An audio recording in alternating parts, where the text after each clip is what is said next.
Hey, what is up, mortals? It is Robo-Celestial here, and welcome to part 15 of What If Deku Had the Sharingan. Just wanted to greet you guys by just saying sit back and relax, you're in for a treat, and so we begin.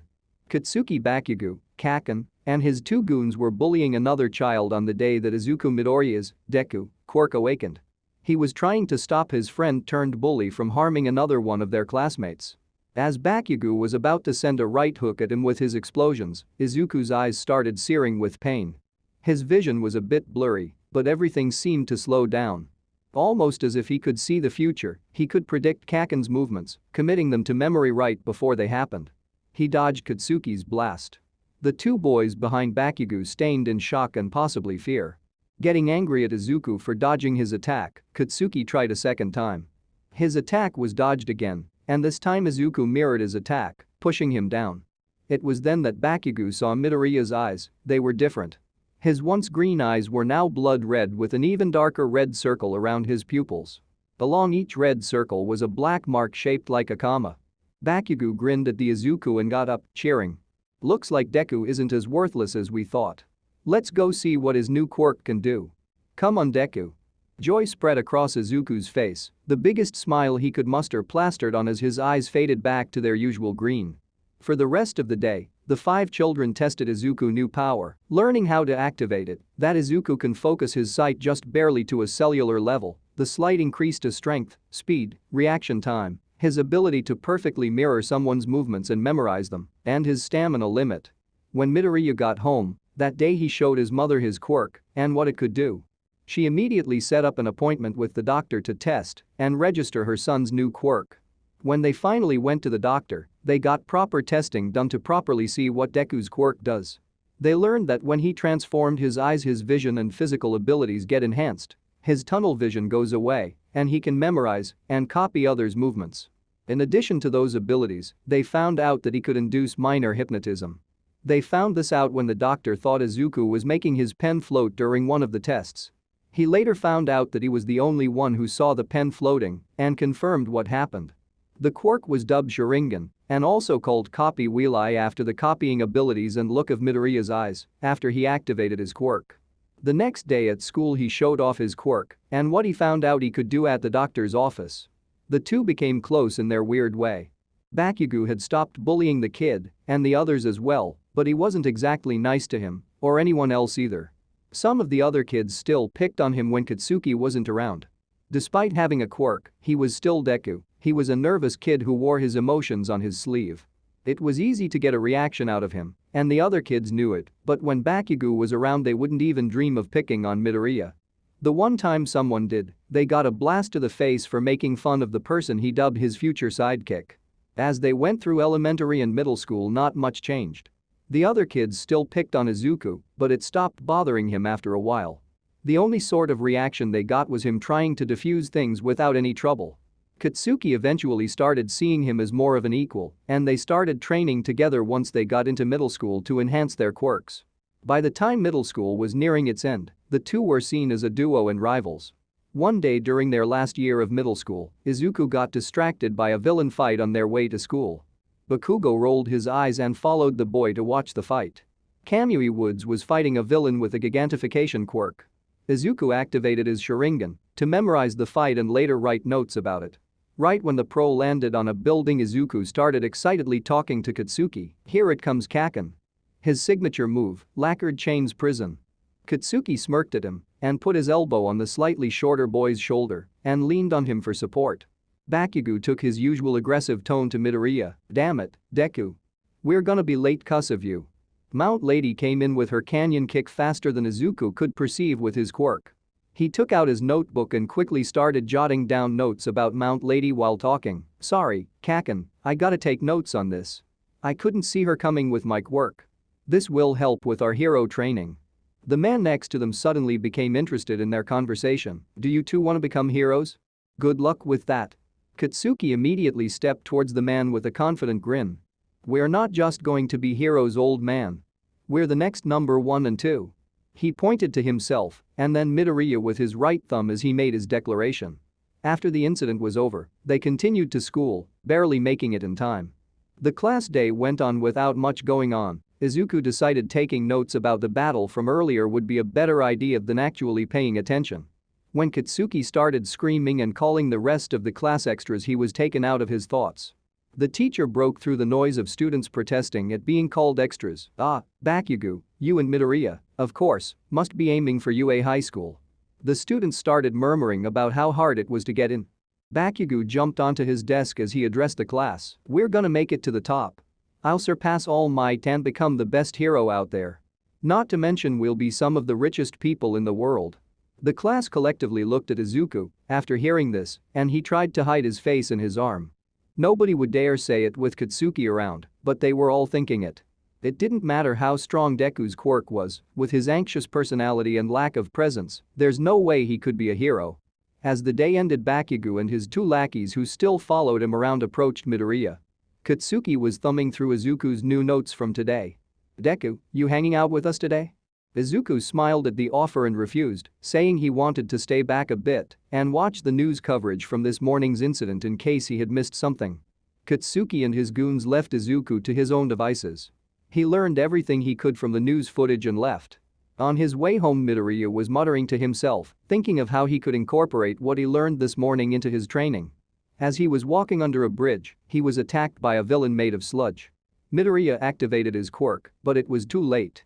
The villain was suffocating him, trying to take over his body and hid in it. He started clawing at the villain, trying to get the sludge out of his mouth and the villain off of him. If it hadn't been for the slightly boosted strength he got when his eyes transformed, he would have passed out. As he was struggling against a villain, All Might popped out from the sewer system and sent the villain splattering with a Texas smash. As soon as Izuku was free, he threw up the bits of sludge that managed to get in his body. After collecting himself a bit, he started freaking out that the All Might saved him. He got his role model's autograph and started helping him pick up the sludge villain and put him in soda bottles for containment. As the two cleaned up, Izuku collected his thoughts for the second time in a row after freaking out about All Might saving him. He figured he would never have a chance like this again, so he wanted to ask his role model a very important question. All Might sir, do you think I can become a hero like you? I don't really stand out much, and well, maybe that's not really the only reason, but I've always been picked on. Maybe that's why I think saving people is the coolest thing you can do. Izuku looked up at All Might from picking up pieces of the villain. The pro hero was now giving him his full attention as he continued to speak. The way you save people with a fearless smile. I want to be the strongest hero just like you. Before we get back into the story, I would like to say that we've got a second channel called Anime Deep Dive. Anime Deep Dive is a channel based on a variety of anime lore. If you are interested in content like this, make sure you click the icon on the top right corner or check the description below for a link to the channel. Now, with that out of the way, let's get back into the story. All Might hesitated, dragging out the silence as long as he could before answered, "Kid, if you want to be a hero, you're gonna need to work hard. Being a hero shouldn't be thought of lightly. A pro should always be willing to risk his life." By this point, they already went back to picking up the rest of the sludge villain, while All Might continued to talk. "If you're dead set on becoming a hero, then work as hard as you can and remember to go plus ultra." The two finished picking up the sludge villain, and after Izuku thanked All Might some more for saving him and giving him his autograph, they parted ways. The next day, Izuku told Katsuki everything that happened and showed off the autograph that he got. With newfound confidence, Midoriya proposed to Bakugo that they train every day together in preparation for the UA entrance exam. Their training started immediately after school. Every day till the last week before the entrance exam, the two went to the forest where they used to play as kids and began sparring. They started coming home with scrapes, bruises, and in Izuku's case, burn marks. Katsuki's mom was angry that he was coming home and tracking dirt and blood everywhere, while Izuku's mom was worried he was getting bullied. After some explaining, the two boys coming home in a messed up state became the norm. When they weren't training together, they were strengthening their quirks on their own and studying for the written exam. Izuku practiced his hypnotism on small animals and, when willing, his mom. Katsuki focused on making his explosions bigger. Eventually, their weeks of training ended, and for the last week, they rested and did some last-minute studying. The day of the entrance exam arrived and Izuku Midoriya was beyond nervous. He was shaking with anxiety. Kaken and Deku met at the train station, as ready as they could be for the exams. They rode together in silence and continued to walk in silence until they got to the gates of UA High School. Katsuki looked back at his friend. Deku, come on. Quit staring like a damn nerd and move your ass. Izuku started moving again a bit too abruptly and tripped over himself. He waited for the impact of the fall on Katsuki to laugh at him for being clumsy, but it didn't happen. When he opened his eyes, he was floating. The brunette, who was now standing next to him, apologized for using her quirk on him without permission and wished him luck on his exam before running into the building. All he could do in response was stutter incoherently before she was gone. Bakugo laughed at and teased him for not being able to utter a sentence to the girl as they followed her lead and went in. After the written exam was over, the real test began, the practical exam. The pair trained tirelessly for the test for this day, and they'd be damned if both of them didn't pass. The zero-pointer was the biggest obstacle for Izuku Midoriya to overcome. Unknown to Midoriya, a familiar face sees his performance during the exam. After Izuku awakened his quirk, Katsuki stopped bullying him, and the two quickly became a duo. The other kids still tried to bully Midoriya when Bakugo wasn't around, but didn't get much of a rise out of him. With the UA entrance exam approaching, the pair increased their training regimen in preparation for the practical exam. When the day finally came, they entered the gates of UA together and walked into the written exam. The written portion wasn't a problem for either of them, they both studied more than enough and were smart enough to ace it. During the explanation of the practical exam, they found out that they wouldn't be in the same testing zones, and a bespectacled boy brought everyone's attention to the zero-pointer, and Present Mick explained it as an obstacle to avoid. As the exam participants were standing at the gate to the mock city where the exam would take place, Midoriya noticed a girl who stopped his fall earlier was in the same area as him. Right as he was going to attempt to go and thank her for earlier, he was stopped by the blue-haired boy with glasses that questioned Mick about the zero-pointer. He admonished Izuku for trying to interfere with her preparation for the exam. Before he could explain himself, Present Mick's voice boomed in from the speakers, abruptly starting the exam. With years of training together, and ambushing each other, Katsuki and Izuku rushed into their respective exam areas without hesitation. As soon as Midoriya came upon a group consisting of a few one-pointers, a couple of two-pointers and three-pointer robots, he activated his Sharingan. Their movements were easy to predict and might as well have been moving in a pool of honey. Thanks to the extra training he and Bakugo had done during the 10 months leading up to the exam, not only was his base strength, speed and reaction time improved, but the enhancements his quirk gave him were also increased. He breezed by the various robots' attacks and smashed through them with his enhanced power. His fighting style somewhat resembled All Might's as he smashed through the robots with his fists. He kept racking up points, memorizing how the robots moved. A few times he happened upon participants that were in way over their heads and jumped in to help them, destroying the robots that threatened them. He managed to get around 30 points, while some others were counting numbers in the 40s and high 20s. He was making good progress. He had a decent amount of points, and there was plenty of time to get more. He took down 2 more robots that were giving other competitors trouble, punching through the center of their bodies when the stamina drain from his quirk just started to kick in. Right after this, the zero-pointer came crashing through. Izuku stood in shock at how large the new foe villain was. It was absolute overkill for something that was just meant to be avoided. The other students started running in the opposite direction, desperate to get away and hopefully find smaller robots to gain some points. Midoriya ran straight at the villain bot almost immediately.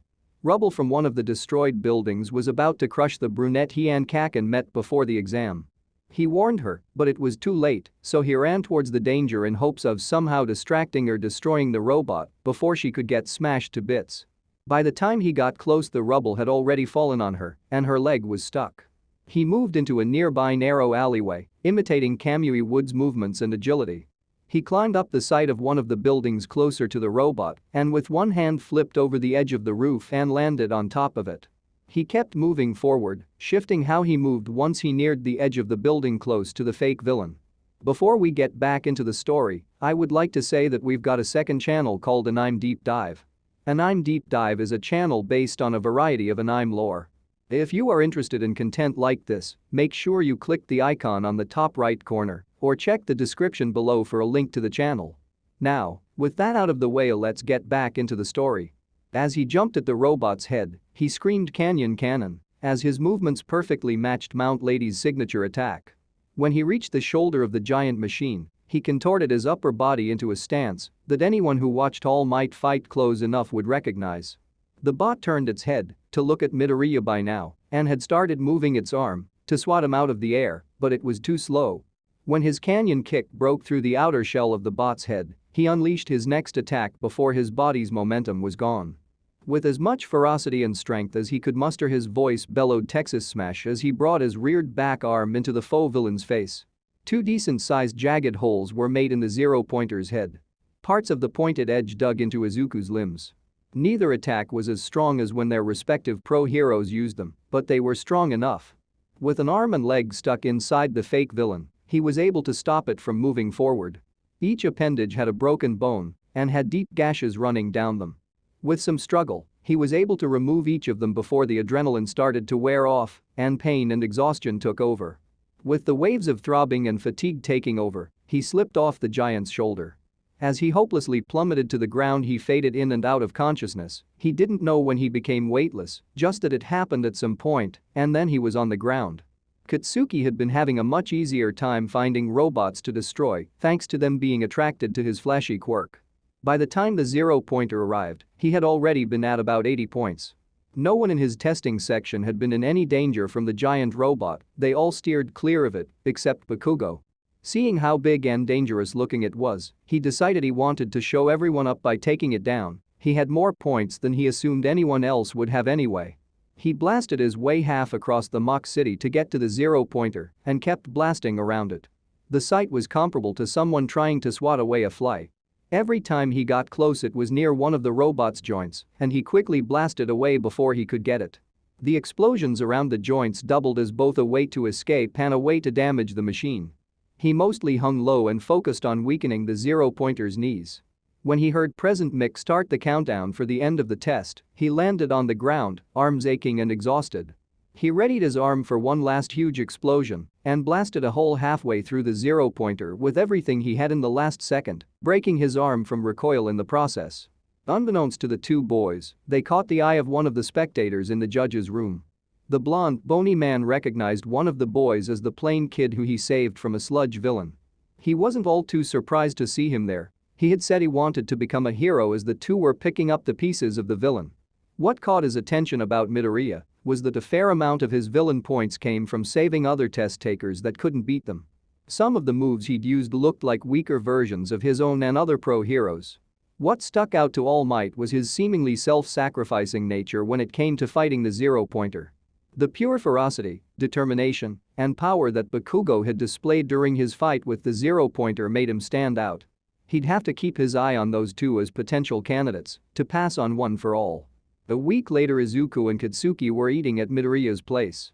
His right arm and left leg had scarring from the exam that would take another treatment from Recovery Girl to fix.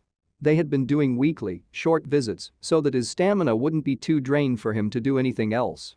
Bakugo had already gotten his acceptance letter and had been spending the time since then telling Midoriya that he was an idiot if he thought his letter wasn't coming and to shut up and stop complaining. He already knew Izuku got in. He scored second only to himself, but he didn't see a reason to tell him that. He'd know when he got his letter anyway, and that's just what happened when they were eating. Inko came running in the room with a letter marked with UA on it. Bakugo got up, thanked Inko for the meal and left. Deku was going to be crying his eyes out and asking him why he didn't tell him that he so obviously passed and he didn't want to deal with it. After Kaken left, Izuku quickly finished his meal and excused himself to his room. Izuku ripped open the envelope and out dropped a small device that started playing a projection of All Might. The projection of All Might explained that he was going to start teaching at UA, that Izuku collected 40 villain points, and that there was a secret second part to the test.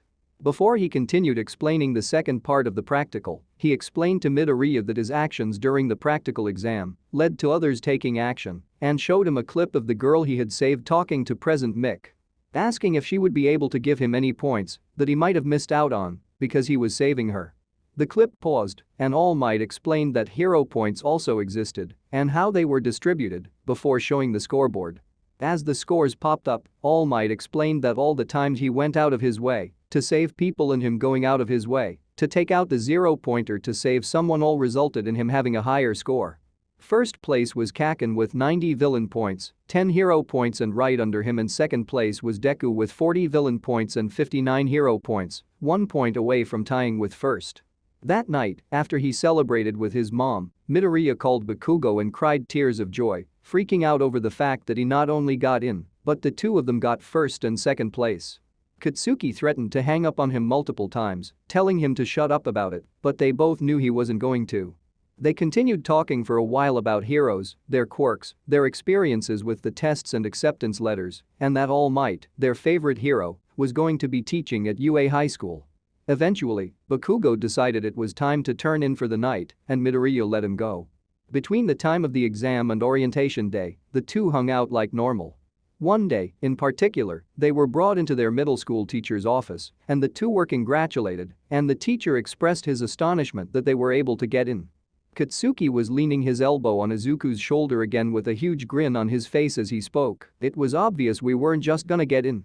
We're the best there is, there wasn't a damn chance we weren't going to get first and second place in the exam." He pointed to himself and then Midoriya as he spoke. Izuku just widened his smile in response. The two went back to Katsuki's to play some games and hang out after they were done. The two arrived to class early and antics ensued. Their homeroom teacher decided that skipping orientation to assess their quirks would be a good idea. With the possibility of expulsion being hung over their heads, the class did their best to impress Mr. Izawa. One unlucky student going home showed the rest of the class just how cruel the world of heroes could be. During their exams, both Izuku and Katsuki took down the zero-pointers in their respective zones and gathered enough overall points to get first and second place while only being 1 point away from tying.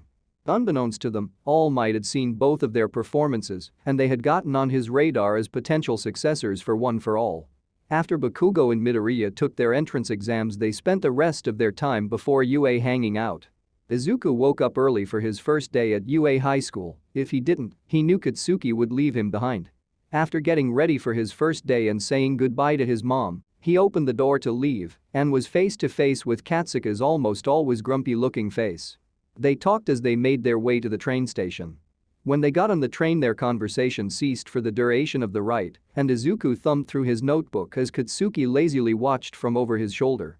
He wasn't looking for anything in particular, just skimming through his latest notes and looking for anything that might have needed adjustments. He stopped when they arrived at their destination and struck up another conversation with a now much less talkative Bakugo. Midoriya talked and Bakugo pretended he wasn't listening as they made their way to and through UA until they arrived at room 1A. When they got to class, they were some of the first ones there. The pair quickly took their seats and Bakugo relaxed, putting his feet up on his desk. After the class filled out some more, a familiar blue-haired boy entered the room and an argument ensued. Their new classmate locked his eyes on Katsuki and stiffly marched over to him. Before Bakugo could say anything, the boy tried going on a tangent about how him putting his feet on the desk was disrespectful to UA as a whole and their upperclassmen. The two started to loudly argue, and Izuku shrunk down into his seat to avoid getting sucked into the confrontation. His efforts were thwarted when a familiar brunette came in and addressed him. While entering the room, the plain-looking boy. The argument between the two bickering boys stopped as she ran over towards the group. The two boys stared at her as she continued to talk, and Midoriya attempted to keep his end of their conversation.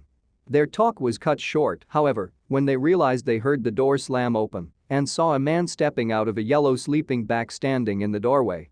They found out he was their teacher, Izawa, and the students quickly quieted down and went to their seats. Izawa took his place at the podium in front of the classroom and told the class to put on their gym clothes and head to the grounds. The group of students gathered where they were told to, and Izawa explained that they were going to use the physical exam tests from middle school to test their quirks. He tossed a softball to Katsuki and asked him to throw the ball as far as he could using his quirk to demonstrate the difference that using it would make. Bakugo reeled his arm back and with as much strength as he could put into his throw and his quirk without hurting himself, he sent the ball sailing while screaming "die" on the top of his lungs.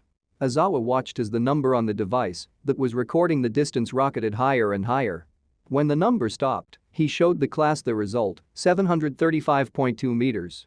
Some cheers of excitement started coming from the class but were silenced by Izawa quickly. He told the class that the one with the lowest score would end up expelled. The previously bubbly brunette standing next to Midoriya and Bakugo tried to object and complained it was unfair.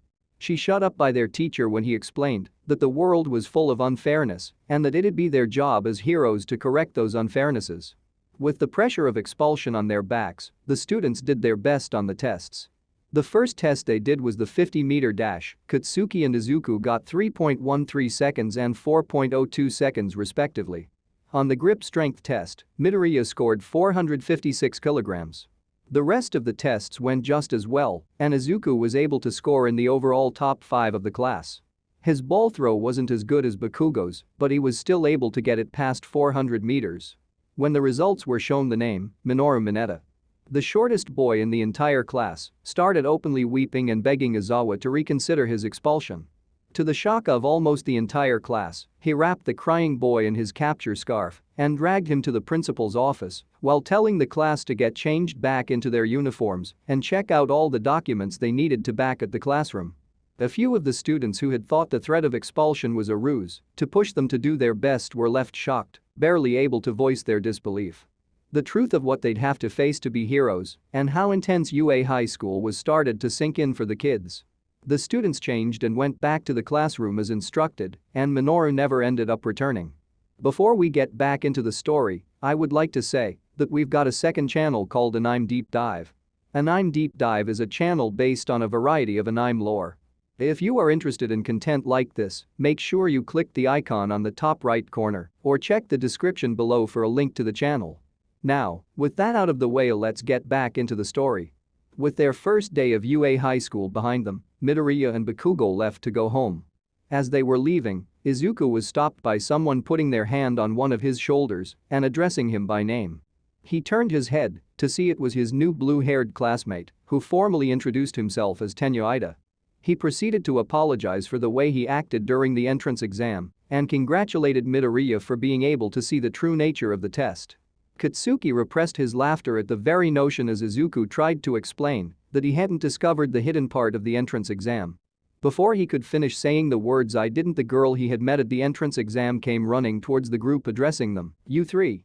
Headed to the station? Wait up." Bakugo groaned as he rolled his eyes. Four Eyes was annoying enough, the hell you want, round cheeks? Once she was near the three, she properly introduced herself.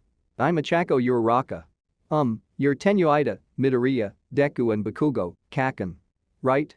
Katsuki's eye visibly twitched as he let off tiny explosions in his hands, and Izuku gave her a confused look.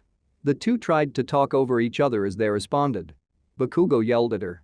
"Call me that again, round cheeks, and I'll kill you." While Midoriya tried to question her as he laughed. Deku. It was Uraraka's turn to be confused when she saw how they reacted.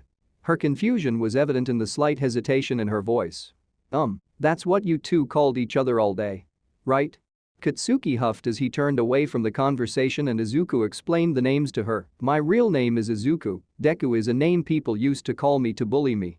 Kaken just calls me that out of habit. Bakugo's real name is Katsuki, Kaken is just a nickname I gave him back when we were kids." Tenya expressed his confusion at the notion of Bakugo calling Midoriya a derogatory name when they seemed to be so close, but was ignored by the rest of the group. Bakugo hadn't been listening to them anymore, and Uraraka was still talking. Gotcha. Sorry. But, Deku, well, it just screams do your best. I kinda like it." Izuku smiled at the idea. "Deku it is then." Ida tried to express his concern and protest the idea of someone using a name that was supposed to be degrading, but he brushed it off and told his new friend it was fine since it didn't carry that contest anymore. When Deku turned to Kaken for confirmation about what he'd said, the three of them noticed he was walking away. Midoriya chased after Bakugo and told him to wait up.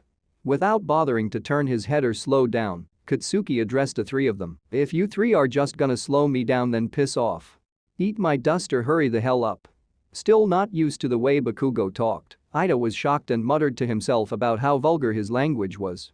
Achako and Tenya followed Izuku's lead, and the group of four walked to the train station together with their first day of high school behind them.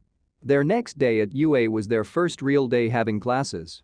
In the morning they had normal classes like English, the only difference from a normal high school was that they were taught by pro heroes. During lunch, they ate top-notch food made by the Pro Hero Lunch Rush. The majority of their day was spent adjusting to the fact that things wouldn't always be as exciting as their orientation day and in normal classes. During the afternoon, Class 1 had hero basic training, and the excitement and anticipation were unbearable. Kaken sat cross-legged in his seat, hunched over with his arms resting on his desk, one finger rapidly tapping and a smirk on his face. Behind him, Deku sat straight in his seat with his arms at his side, grabbing the edges of his chair as his entire body shook while he grinned like an idiot. Out of everyone in the class, they were the most excited, and it was obvious why. The number one hero, their favorite hero, All Might, was going to be teaching the class. All the built-up anticipation was dispelled and excitement let out when All Might finally entered the room. Bakugo's fingers stopped tapping and Midoriya's body stopped shaking as their attention was completely on their idol.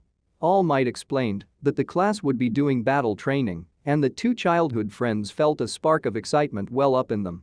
The next part of the announcement got the entire class just as excited as the two boys. They would be wearing their hero costumes for this exercise. After All Might finished explaining, the class took their costumes and headed to the locker rooms to change and then ground beta. Bakugo and Midoriya were the first two to enter the grounds, their costumes almost complementing each other in terms of color and design.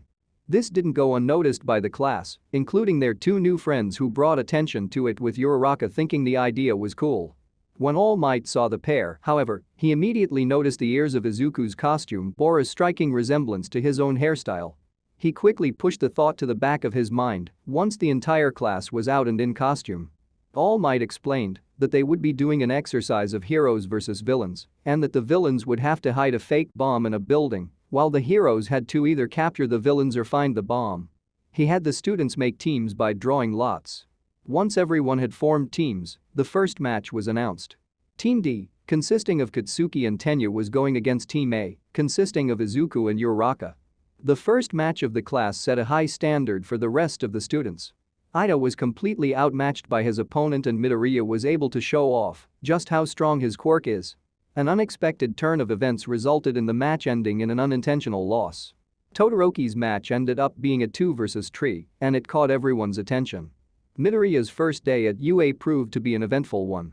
He and Bakugo were some of the first students to arrive. Not long after they took their seats, Katsuki got in an argument with Tenya and Ichako talked with Izuku. The commotion was cut short when Izawa brought them to the school grounds and tested their capabilities, which resulted in Mineta's expulsion. After the first day finished, Deku and Kaken headed home alongside their two new friends. Izuku's second day was much more normal than the first until he had hero basics. All Might told the class that they would be doing battle training, and they all changed into their costumes and went to ground beta. After everyone gathered, All Might split everyone into teams, and the first match was decided to be Team D as the villains and Team A as the heroes. Bakugo and Ida were standing by the paper bomb trying to discuss some sort of strategy. Bakugo quickly took charge and started to the discussion. Listen up, Four Eyes. Don't underestimate Deku, those eyes of his are a problem. Gobsmacked at Katsuki's insistence on not remembering his name, Ida replied with a stern, almost irate tone, I have a name, you know. It's Tenyu Ida and I implore that you learn it. What do you mean his eyes are a problem? His quirk is super strength, he wouldn't have been able to take down the 0-pointer during the entrance exam if it wasn't. Bakugo sighed in annoyance, you want me to remember your name, do something to make me remember.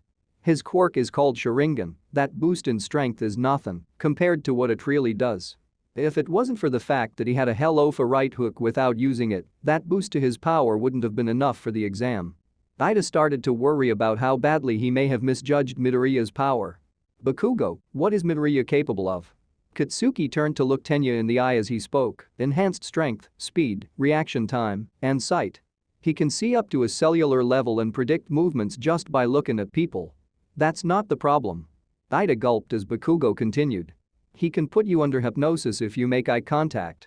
You can snap out of it once you know you're under, but the nerd's damn good at hiding it. Makes fighting him a pain, and there's no way you're gonna know when you're under, so here's the plan. Ichako and Izuku were standing outside the building that the bomb and their opponents were in. Midoriya was looking over the building as Uraraka tried her best to memorize the map as they started to strategize. Deku, you should look at the map so you won't get lost if we get split up. Izuku's eyes were scanning the windows of the building, going floor by floor as he talked. I already memorized the map when we got it. Uraraka, I found the bomb. Confused, she looked from the map to Midoriya. How did you, Deku? Your eyes? Izuku sheepishly smelled and deactivated his quirk as he turned his head to face her. He explained the capabilities of his quirk to her and that the bomb was on floor 5, much to her amazement. He had also discussed with her the plan he had come up with during the rest of their 5 minutes. Kaken probably doesn't expect us to split up as soon as the match starts, so that's what we'll do. Ida probably knows about my Sharingan, that'll make things more difficult, but I should still be able to handle him. Kaken is the biggest threat. He's used to avoiding eye contact in a fight. I'll confront Ida. Deal with Kaken, I'll join you as soon as I can. Uraraka enthusiastically nodded and gave him a thumbs up and agreed to go along with his plan. Midoriya elaborated on his plan with the remaining time.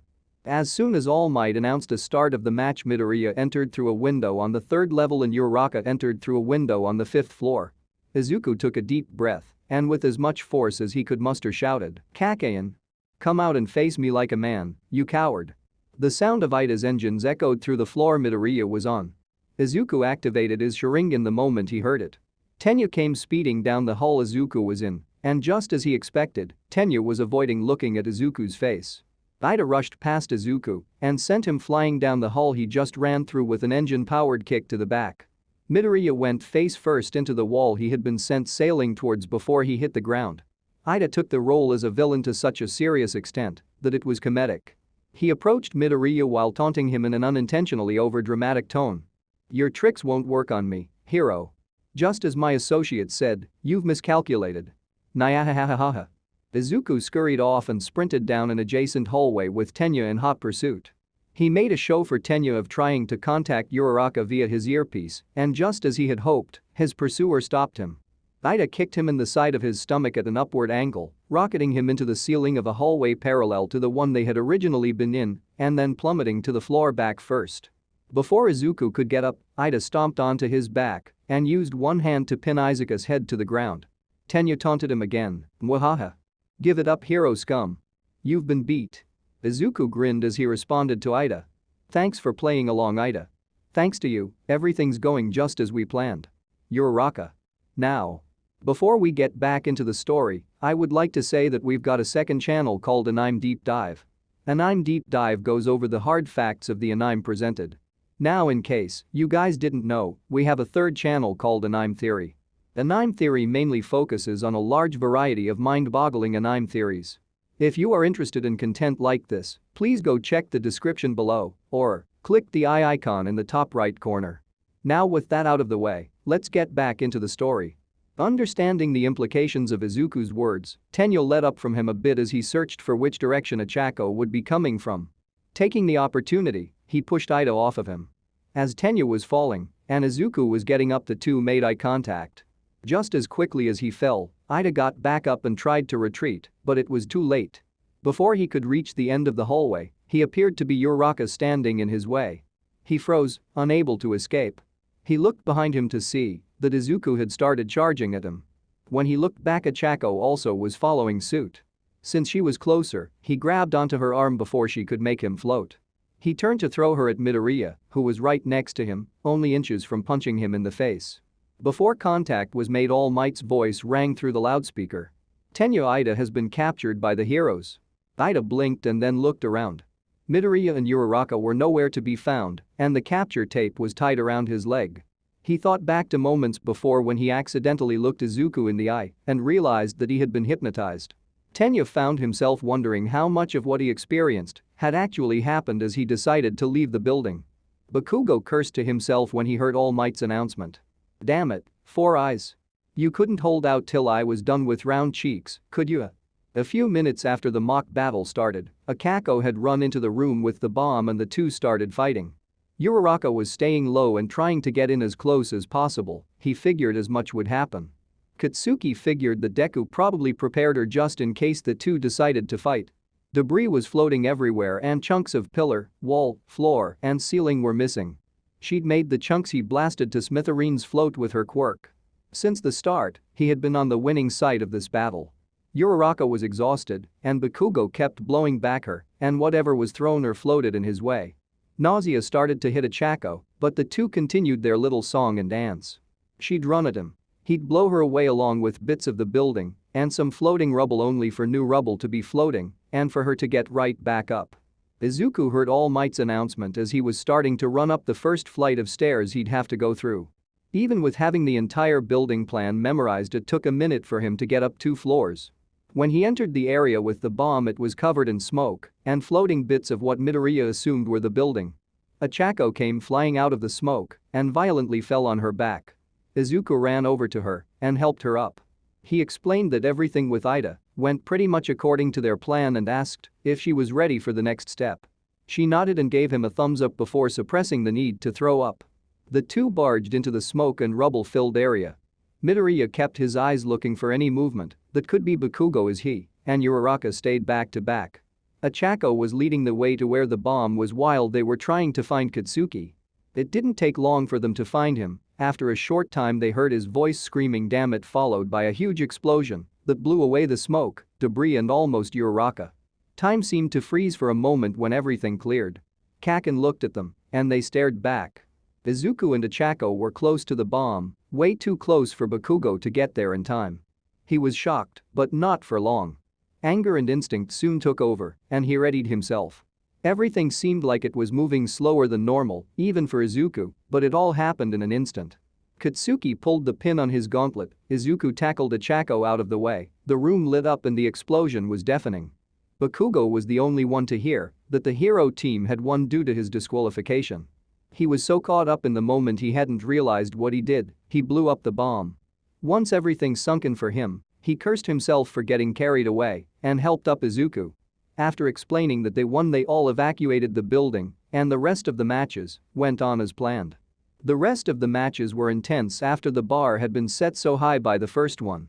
The only other match that stood out though was Team B, Todoroki and Shoji, versus Team I, Ajiro, Hagakure, and Yaoi Rozu, due to a few oddities. Todoroki's immense power was able to freeze the entire villain team to the ground aside from Yaoi Rozu in one go, and the only person that stood a chance surrendered due to it being 2-on-1. It was an oddly quick match and showed just how far a lot of the students still had to go. When all the matches were over, the students headed back to class. The school day ended and some of the students swarmed Izuku and Katsuki to introduce themselves and talk about their match. After a while of Midoriya talking with them and Bakugo ignoring them, they left for the day alongside Ida and Uraraka.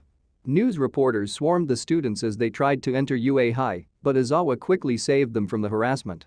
Homeroom was spent deciding who should be class president, and shortly after lunch turned into chaos. The students gathered to head to the USJ, but Izawa noticed something strange as the class was about to start. Battle training started with Team Midoriya and Uraraka going against Team Bakugo and Ida. Both sides strategized and decided to split up into 1v1 fights. Izuku ended up fighting Tenya, while Achako stalled Katsuki. After Midoriya captured Ida by using an opportune moment to induce an illusion, he rushed to help Uraraka just in time. The two traveled the smoke and debris filled the room to get to the bomb when Katsuki fired off an explosion to rid the area of obscurities. Once it was all cleared, their position next to the bomb was revealed. Time seemed to stop for a moment. With anger boiling due to the situation, Kaken released a colossal explosion from his gauntlet that caused Deku to push Achako out of the way so they wouldn't get severely hurt. The blast ended up obliterating the bomb, causing Katsuka's disqualification and the hero team to win. The battle training continued on with everyone else giving it their all. When the day ended, Midoriya and Bakugo hung out after class a bit to talk before Bakugo got bored and left, resulting in Midoriya following him out. The next school morning was rowdy. News reporters were surrounding the entrance to UA and harassing students. Katsuki hadn't been around Izuku, he would have been stuck answering questions about All Might for a while. After a while, Izawa came out to stop the commotion and told the crowd that All Might wasn't there. A newer reporter got fed up at this and tried to trespass onto campus, but the automated security stopped her before she could get through the gate. Eraserhead started the class by reprimanding and calling out Izuku for using a more reckless plan than necessary and told Bakugo that he had potential, he just needed to get his temper under control. He ended his announcements by telling the class to pick a class president. Almost all the students raised their hands and talked over each other to say they wanted to be chosen, causing a commotion. Eventually, at the recommendation of Ida, the class decided to leave it to a vote while Izawa took a nap. Izuku ended up getting voted as president, while Yaoi Rozu was voted as vice president. When lunch came around, Uraraka, Ida, Midoriya, and Bakugo sat together and chatted. They talked about Izuku becoming class president, which prompted Katsuki to offer to take the position if Izuku was so unsure about having it. Tenya tried to tell Katsuki off for trying to take the job in such a way, but was entirely ignored by the boy. Eventually, the topic of Ida's family wealth was brought up along with his relation to the pro-hero Ingenium and his inspiration for being a hero. Before their discussion could continue, the school alarm went off with the announcement that security level 3 had been broken. They asked a passing upperclassman what was going on and were told that someone had broken into the building. The group left the cafeteria with everyone else and got stuck in the crowd. Not long after they got held up, Ida was pushed against a window's face first and saw what was going on outside. With some quick thinking, he used Uraraka's zero-gravity quirk to make himself float and his engine to smash into the wall above the exit. He took control of the situation and informed the panicked students that it was just the media while telling everyone to calmly go back to the lunchroom. The situation at lunch led to Midoriya and Yaoi Rozu talking and deciding to hand the title of class president over to Ida. The next day, much to Izuku's excitement and Katsuki's indifference, Aizawa announced to the class that they would be doing rescue training. Midoriya and the other students grabbed their costumes and headed out. Ida tried to organize the class to board what he assumed would be a standard 2-to-a-seat bus, only to be disappointed that his hard work meant nothing because the bus seating structure was different from what he had expected. Once everyone was on the bus and it started moving, Sayu began a conversation with Izuku. "I generally say what's on my mind, Midoriya." Izuku casually turned his body to talk with her more easily as he spoke. "Oh? What is it, Asui?" Asui put a finger on her cheek and tilted her head. "Call me Sayu. What does your quirk do? It looks like more than a boost in strength." Deku went into an incredibly detailed explanation about what his Sharingan could do, at points taking out his notebook to reference how he and Kaken trained and how his handling of the quirk improved. The entire class, barring Katsuki, was stunned to silence when faced with Izuku's seemingly endless knowledge and excitement when it came to quirks and heroes. Midoriya was oblivious to the way everyone was looking at him, but Bakugo could see it and pretty much guess what they were thinking. They were surprised, weirded out, and somewhat amazed at Deku's behavior. Most people were. If he hadn't been friends with Izuku for years now, he would have been in the same boat they were. When Midoriya finished talking and started paying attention to his surroundings again, Kirishima was the first to speak up. "Wow, that sounds like it'll be really helpful for all kinds of hero work, Midoriya. You could do all sorts of cool stuff with it. Not like my hardening. I'm good in a fight, but not all that flashy." The rest of the class joined in the conversation and talked about flashy quirks, who seemed the most likely to become a popular hero, and flashy quirks until they arrived. Once they got to the USJ, Eraserhead asked 13 where All Might was. Izuku noticed her hold up 3 fingers in response, and the two teachers continued talking in hushed tones that he was unable to hear. When the teachers were finished, 13 addressed the class and started explaining what they would be doing. Before the teachers could finish explaining what they would be doing, Aizawa noticed a swirl of black in the central plaza. The swirl quickly opened up, and a group of villains started piling out. The students soon saw, and Aizawa explained, that the area was being invaded by villains. Eraser's head told Kaminari to try and signal the school with his quirk and 13 to take care of the class before rushing off to fight the group. Before we get back into the story, I would like to say that we've got a second channel called Anime Deep Dive. Anime Deep Dive goes over the hard facts of the anime presented. Now, in case you guys didn't know, we have a third channel called Anime Theory. Anime Theory mainly focuses on a large variety of mind-boggling anime theories. If you are interested in content like this, please go check the description below or click the eye icon in the top right corner. Now, with that out of the way, let's get back into the story. 13 took the students and began to evacuate.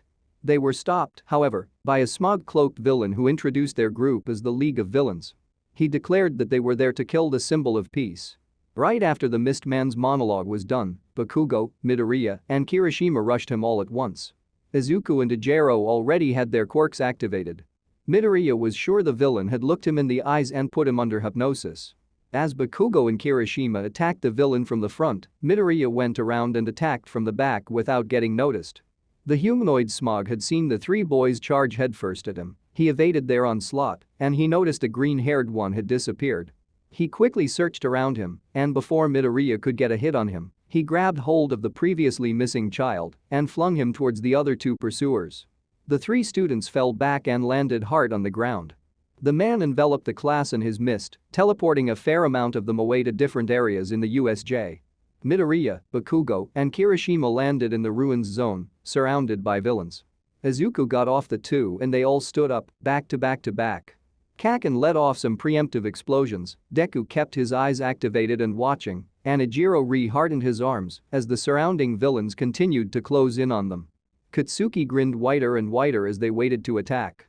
Deku, shitty hair, stay out of my way, if you don't, wanna get blasted to hell and back. These extras are mine to kill. Izuku smiled, almost a smirk when he heard Bakugo's warning, don't underestimate us, Kaken. Kirishima's shown how strong he is. Ijiro tilted his head towards Midoriya while keeping an eye on the now agitated villains. Thanks for the support, Midoriya, but we should save the Talcon for after the fight. It looks like they're getting mad. The villains went after them, going wave after wave to try and kill the three of them. The ensuing fight could only be described as one thing, an all-out brawl. Kirishima was able to hold his own, but compared to Izuku and Katsuki, he just barely couldn't keep up. The two were moving in what looked in perfect union to Ijiro. They seemed to know precisely how strong the other was and how they would move. It made sense with Midoriya's quirk, but the fact that Bakugo was able to understand where and what Midoriya was doing was impressive to him. He'd nearly gotten caught in a couple of Katsuki's blasts without realizing it until after the fact. Izuku was practically untouchable, and Katsuki was able to beat and blast away anyone who dared to challenge them. Ijiro battered those who decided the other two were too dangerous to go after, which was a fair amount of them. The group of three stood victorious among the large number of villains that were knocked out. Bakugo started walking around the bodies a bit to confirm they had beaten everyone, that's all of them. Bunch of mooks. Kirishima let go of the shirt of the guy who he had just knocked out and turned to the other two boys. Wow, you guys are crazy manly. I wasn't even able to keep up with you guys, but we gotta keep going. I'm worried about the guys who don't really have ways to attack. 13 probably has their hands full since we rushed ahead like that. None of this would have happened if we'd have just let him suck in that mist, man. We gotta take responsibility as men. Bakugo started walking out of the building while telling the other two that he was going to go after the Black Mist villain and beat him to a pulp. The action got a noise of surprise from Ijiro and a nod of approval from Izuku. Midoriya followed Bakugo's lead. For now, we're gonna have to trust our classmates can handle themselves. If we want the best chance of beating them, we have to go after the person that got them here. Hearing this, Kirishima gave a wide grin and left the area with the two, talking about how manly they were being. The group went towards the central plaza, thinking it their best bet to find the villain from earlier. Unbeknownst to them, Sayu saw where they were headed and decided it would be a good idea for her to get ahead of them and stay close in the water in case they needed help. By the time the group got close enough to the plaza to tell what was going on, Aizawa was pinned to the floor by a hulking black creature of a villain, his body completely broken. The smoke villain was now in the plaza, and a pale man draped in hands was approaching Asui. Izuku was the first to run into action. With his emotions running, while at the prospect of losing a classmate, he reactivated his quirk, and despite the tiredness from his earlier brawl, he felt faster and powerful than he should have. He perceived things better, his sight was better. It was as if his quirk had just gotten a boost to what it usually did.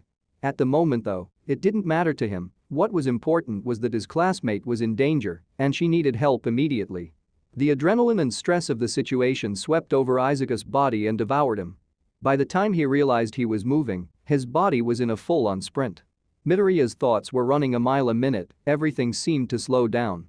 He felt tougher, faster. Was his perception better? When had he activated his quirk? Was the adrenaline pushing him to this point? No. It probably played a small part in it, but this was something far more. Did his quirk get stronger? It didn't matter. Izuku put his questions aside. A villain was reaching for one of his classmates. Midoriya reached the hand villain in a matter of seconds. Katsuki wasn't too far behind in getting to his own target. Almost simultaneously, Bakugo landed on the fog-shrouded villain, and Midoriya sent a punch sailing towards the hand-draped one. A blur of black had caught his attention. Izuku thought for a moment, just for a moment, that the hulking creature of a man torturing Aizawa might have moved from towards him. Midoriya brushed it off, thinking that couldn't have been right. His eyes didn't deceive him though, The bird-faced creature had intercepted his attack. The beast was undisturbed by Izuku's punch, there was no indication that it had even felt the strike. Frazzled by the situation, Midoriya hesitated. It took hold of Izuku's arm, and he looked the thing in the eyes. Dread completely encompassed Midoriya, stripping him of his surroundings, his senses, his entire existence. It was only a few seconds, and an eternity all at once. The monster wasn't even on his mind anymore, just its eyes. He never heard the screams of his classmates. Their concern, fear, and warnings didn't exist where he was. It lifted Deku by the arm and aimlessly flung him into the water, practically ripping his arm off in the process. He couldn't process the pain. He was too consumed by his emotions. He wanted to scream. He needed to scream. No one heard the primal, all-encompassing, silent scream he let out. No one saw the way his face contorted from fear in unimaginable ways. No one felt the crushing reality he had. Those eyes were so devoid of life, of anything. He might as well have been staring into complete oblivion. He didn't feel it when he hit the water. He didn't know that was when he passed out. He'd never know. Izuku woke up hours later in Recovery Girl's office to the sight of a stone-faced, puffy-eyed Katsuki and a lanky, deathly-looking blonde man. Prompted by Midoriya asking, Bakugo explained what happened. Izuku's body smacked into the water and caused it to erupt and rain back down. The villain Midoriya tried to attack Shigaraki, commanded the one that threw him, Nomu, to go after Kaken. All Might busted through the doors of the USJ at that moment. The hero announced his presence to everyone before speeding to save Katsuki and the others faster than any of them could see. Once they were a safe distance away, he instructed the students to take Eraserhead and Izuku to the entrance. They explained the known quirks to the pro, along with the insane power the Nomu had. All Might bolted back to the group of ne'er-do-wells to continue their bout.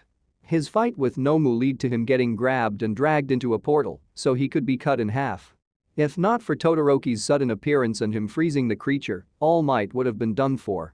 Their battle of Titans continued once All Might broke free from the Nomu's grasp and escaped the portal. Bakugo proceeded to rocket back to the action as the fight continued. He attempted to recapture Kurogiri, but it quickly devolved into an impossible game of tag for the boy. All Might eventually sent his opponent crashing through the dome of the USJ. With steam erupting from his body, he told the villains off to stall for time. The villains fled with threats of vengeance once the other heroes showed up. During the commotion, Katsuki's fight left him standing next to All Might. Before Cementus could separate them, the muscular form of the number one hero evaporated into the skeletal one that was now visiting Midoriya. Izuku gave the scrawny man, All Might, a questioning gaze, as if asking for confirmation that it was really him. The symbol of peace bulked into his more well-known form before the boy. The disbelief and astonishment drawn on the boy's face were comedic. A hearty laugh bellowed out from the older man before his figure dissipated into the previous smaller one. Bakugo kept quiet as he explained to Midoriya the events that had led to his current state. All Might told the boy everything.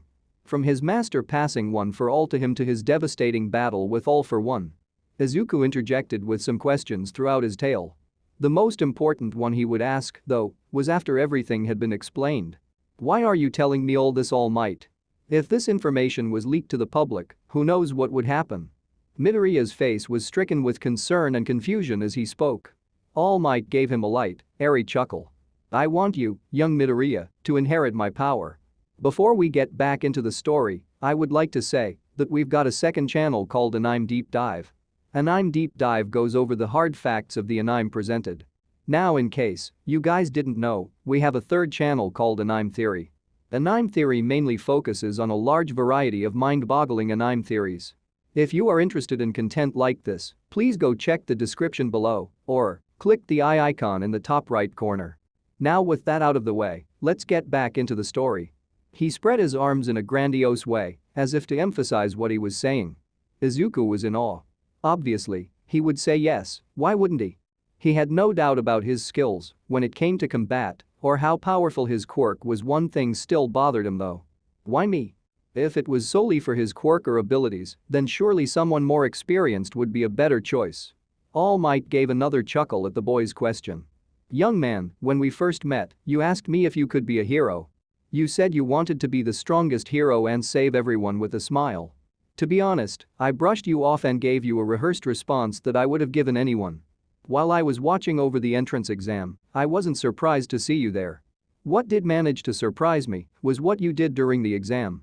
You kept going out of your way to help others who were struggling. When you were tired from saving others and defeating robots, you ran headfirst towards the zero-pointer when you saw someone in trouble. You inspired others to take action. From what young Bakugo told me, the same thing happened before I arrived at the USJ. Top heroes have stories about them from their school days. Most of their stories have one thing in common: their bodies moved before they had a chance to think. That was true for you too, wasn't it? Izuku thought back. The time when Ichako was about to be crushed by the zero-pointer. Earlier that same day, when Tsuyu was about to be attacked by Shigaraki. He hadn't thought about what he was doing. He didn't have time to do that before his body started moving. His face changed from shocked to determined. He was ready. Yes. He confirmed what All Might had said, but it was more than that. He wasn't just telling his hero that his suspicions were correct. Izuku Midoriya was accepting the power of One for All. Katsuki smirked, turned his head away and folded his arms. Don't think this means you're better than me, you damn nerd. I'm still gonna be number one, even without some borrowed power. There was a hint of playfulness hidden beneath his words. He wasn't making light of the statement or joking around. Bakugo was determined to be the next number one. He wouldn't lose to Deku, but that didn't make their rivalry any less of a friendly one. Happy with his choice of successor, All Might plucked out a piece of his ear and extended to Midoriya. Eat this. The flat tone of All Might's voice caused both of the kids to freeze. Izuku's face paled at the idea of eating someone's hair. After a few seconds of silence, Bakugo's howling laughter filled the room. The young freckle-faced boy tried to see if there was another way that he could go about obtaining All Might's power, but this was the most convenient method. Begrudgingly, he took the hair and forced it down his throat. It felt horrible. Toshinori explained that it would take a few hours for the power to kick in and advised the boys to head him before he took his leave. The next morning, Kaken and Deku got a message from All Might telling them to meet with him at Dagaba Beach. They arrived together just after sunrise and were encountered the skinny form of Toshinori Yagi smiling and waving them down. They met up amidst the piled-up garbage that covered the once beautiful area. It was impossible for others to see what they were doing or that they were there in the first place. After a quick greeting, All Might went straight into explaining the ins and outs of using One for All. Midoriya had trained his body since he was young, so he wasn't a rushed vessel who would suffer severe repercussions from using the quirk. Still, All Might wanted to make sure he understood how to use the power properly and spend an extended amount of time explaining it.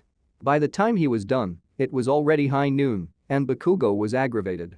There was no point in him wasting his time there if all they were going to do was listen to All Might instruct Izuku. He was about to leave when the pro-hero explained why he was needed there.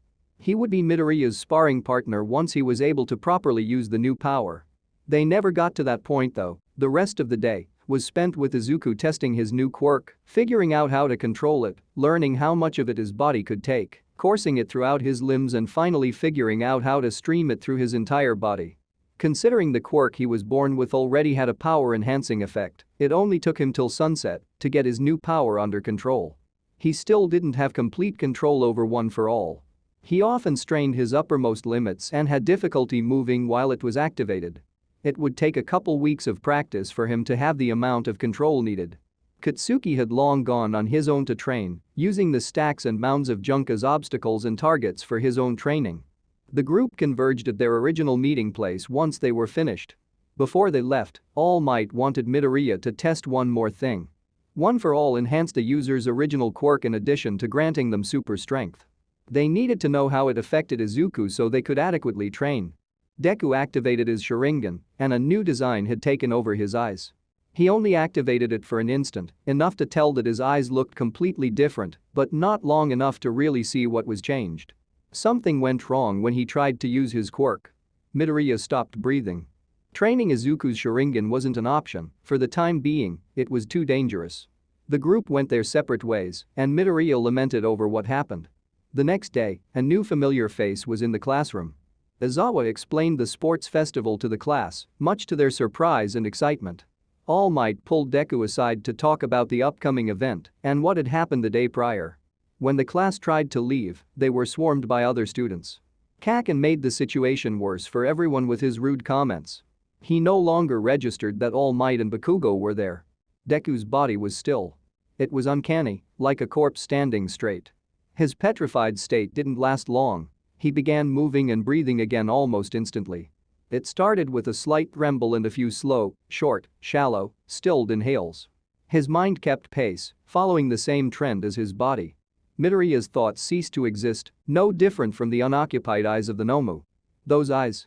The memory embossed itself in his brain as his fleeting intakes of oxygen started. It felt like hours, but it couldn't have taken longer than 20 seconds for things to get worse. They won't go away. Inhale, exhale, inhale, exhale. His severe and shaky gasping became exponentially unpleasant. Those eyes were empty. No matter how much air he tried to take in, it wasn't enough. His body was possessed. Trembling turned irregular, inflexible, and agitated. They were filled with nothing. The smell of sea and garbage turned fetid, as if someone sprayed perfume into his nose. Not even nothing existed in them. The cool breeze that once comforted and refreshed him now frigged and made him flinch. Those eyes. The sweet sound of the waves and his companions' voices blended together to pummel his eardrums. They were completely absent of life.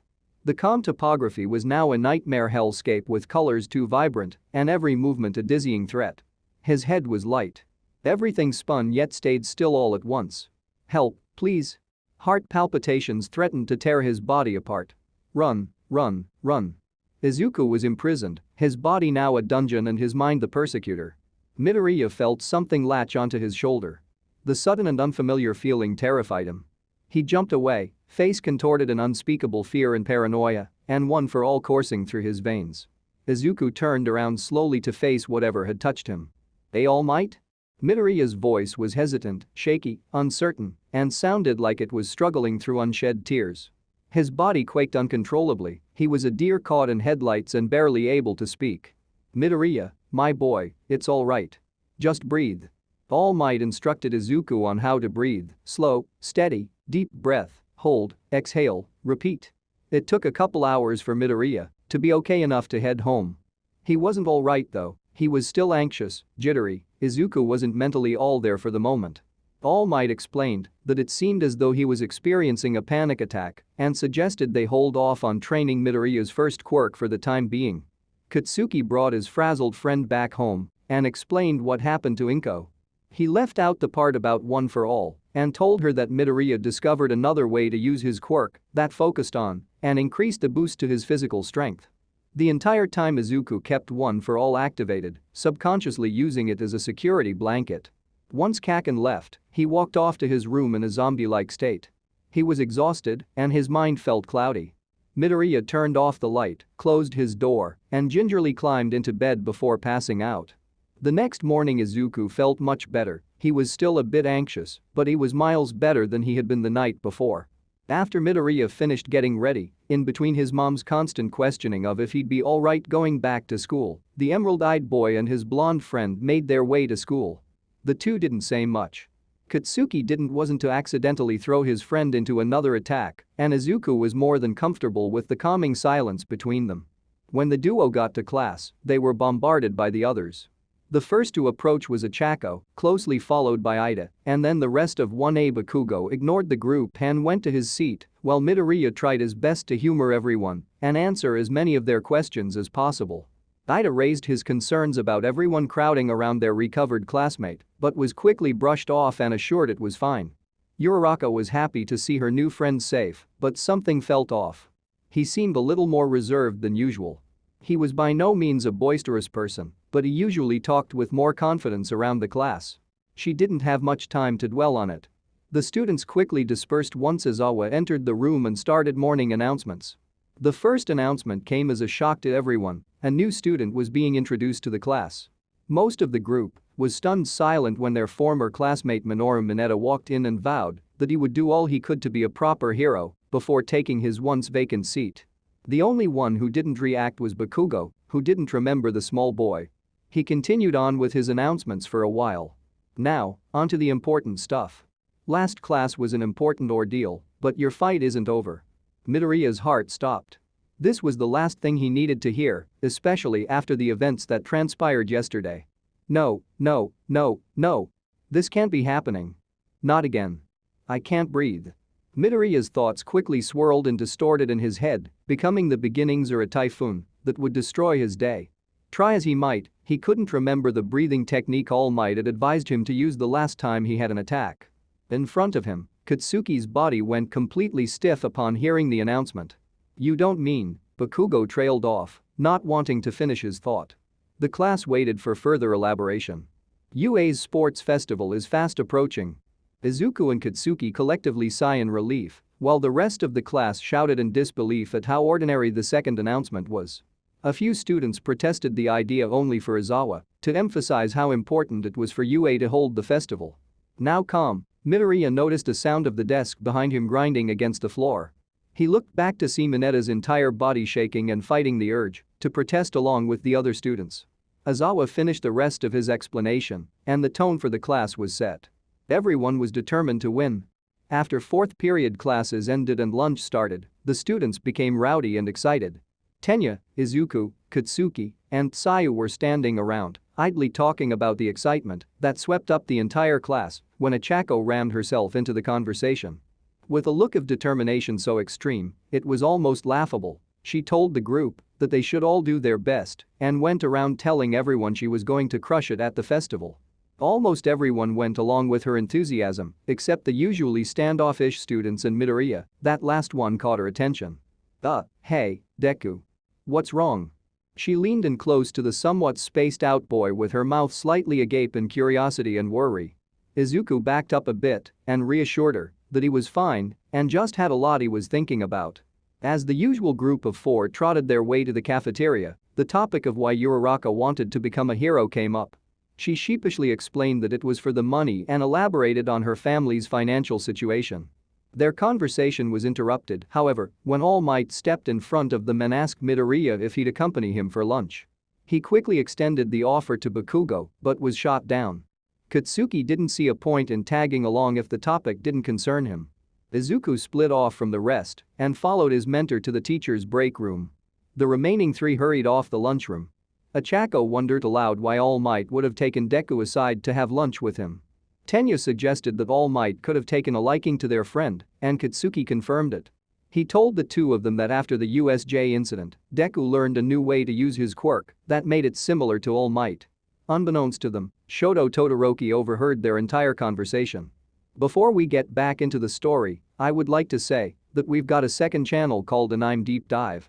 Anime Deep Dive goes over the hard facts of the anime presented. Now, in case you guys didn't know, we have a third channel called Anime Theory. Anime Theory mainly focuses on a large variety of mind-boggling anime theories. If you are interested in content like this, please go check the description below or click the eye icon in the top right corner." Now with that out of the way, let's get back into the story. The break room was quiet for a while. All Might thought over his words again and again before he felt comfortable speaking. He didn't want the young man to feel guilty about what he had to say or to ignite another panic attack. He gave out a sigh and began. He explained that his time limit was cut down to an hour after transferring his quirk and stretching himself too thin during the fight with Nomu. It came as a shock to Izuku and he apologized, only to get reprimanded for doing so. All Might continued, telling Midoriya that the real reason he wanted to talk was regarding the sports festival and how they would prepare leading up to it. He explained to Midoriya that this was the time for him to get noticed, and as such, he had to make a grand first impression and exclaim the world, "I am here." Isaac's body language became more and more downcast. He sunk into his chair as All Might talked. Finally, seeing the change in demeanor, All Might asked him what was wrong. "I can't even use my own quirk right now. How am I supposed to make an impression like that and become the next symbol of peace?" Izuku dared not look up as he spoke, he was too scared. He didn't know what to expect from his new mentor. "Midoriya, my boy. There's no need to be so hard on yourself right now. We'll work on that together and figure something out. For now, focus on becoming better with One for All. We'll be training for the 2 weeks leading up the sports festival." He comforted and reassured his new successor for the rest of their meeting. Toshinori knew the situation was grim, but he hadn't realized Izuku had begun to doubt himself so much. He felt foolish for not considering it. The rest of the day went off without much issue until the class tried to leave. When Uraraka opened the door, she was surprised to see a vast sea of students. Achako and Minoru were the only ones to verbally express their confusion and disbelief. Bakugo stepped in front of them. They're scoping out the competition round cheeks, cause we're the ones who survived a villain attack.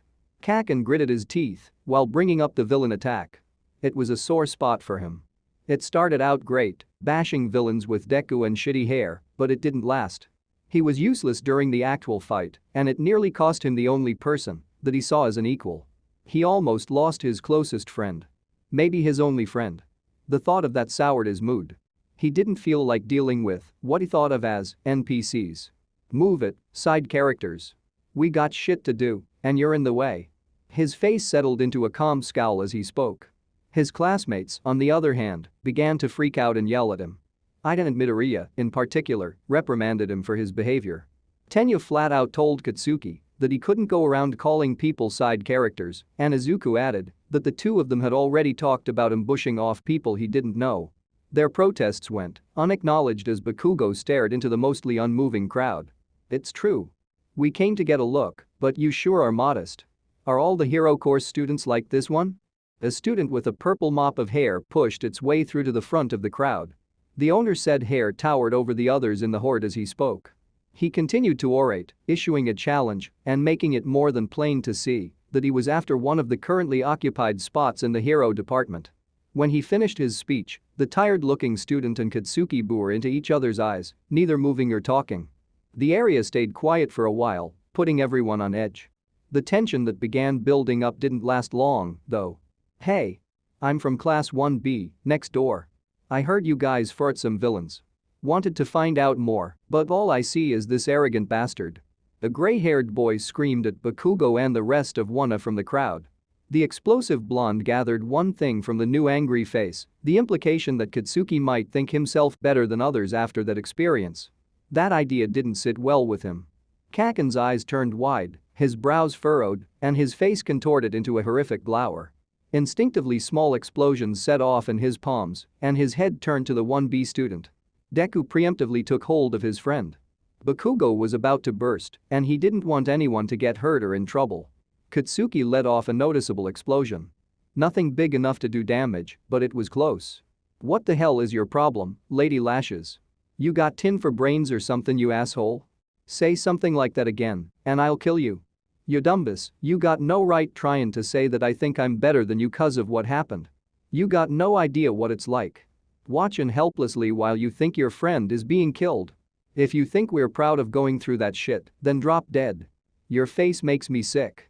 As if to emphasize the last part of his speech, Katsuki stuck out his tongue and made a gagging noise. Throughout his entire fit, Bakugo struggled against Midoriya and set off one explosion after another until he was able to compose himself again. The disruption caused even more people to gather, including the two boys' teachers. Vlad King and Eraserhead dispersed a blockage in the hallway and took their respective students aside to be reprimanded.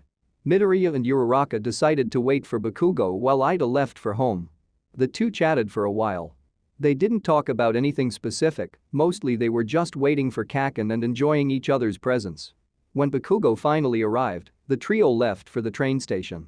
The 2 weeks between Bakugo's temper tantrum and the sports festival were spent preparing for the event.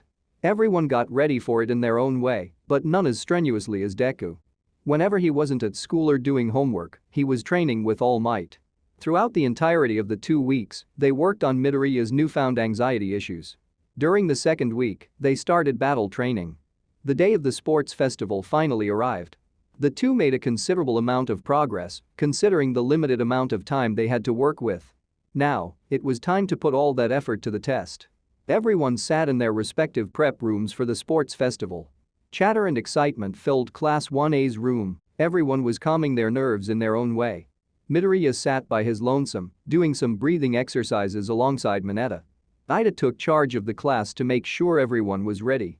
Uraraka chatted with the largest group of people that formed in the middle of the room. Bakugo sat and listened to Kaminari ramble on about whatever. As everyone else chatted away about various subjects in whatever groups they split up into, Izuku sat with Mineta. The two were starting to feel anxious, and he figured that since he was going to be doing some breathing exercises, he might as well help Mineta calm down as well. Slowly breathe in, hold, slowly breathe out. The two were making some good progress and feeling pretty calm since they began the exercise. Their little therapy session, however, was cut short by Shoto Todoroki. The taller teen stood in front of the other two and stared at them with an aloof expression. "Do you need something, Todoroki?" Midoriya wasn't all that familiar with Shoto. He tended to primarily stick to his group of friends, and Shoto typically to stay alone. Needless to say, it was bizarre, and the silence that droned on after Midoriya's question was quickly becoming awkward. Everyone soon began noticing that the two boys seemed to be having some sort of confrontation. "Objectively speaking, I'm stronger than you. At best, you're almost as capable as me." Midoriya didn't respond.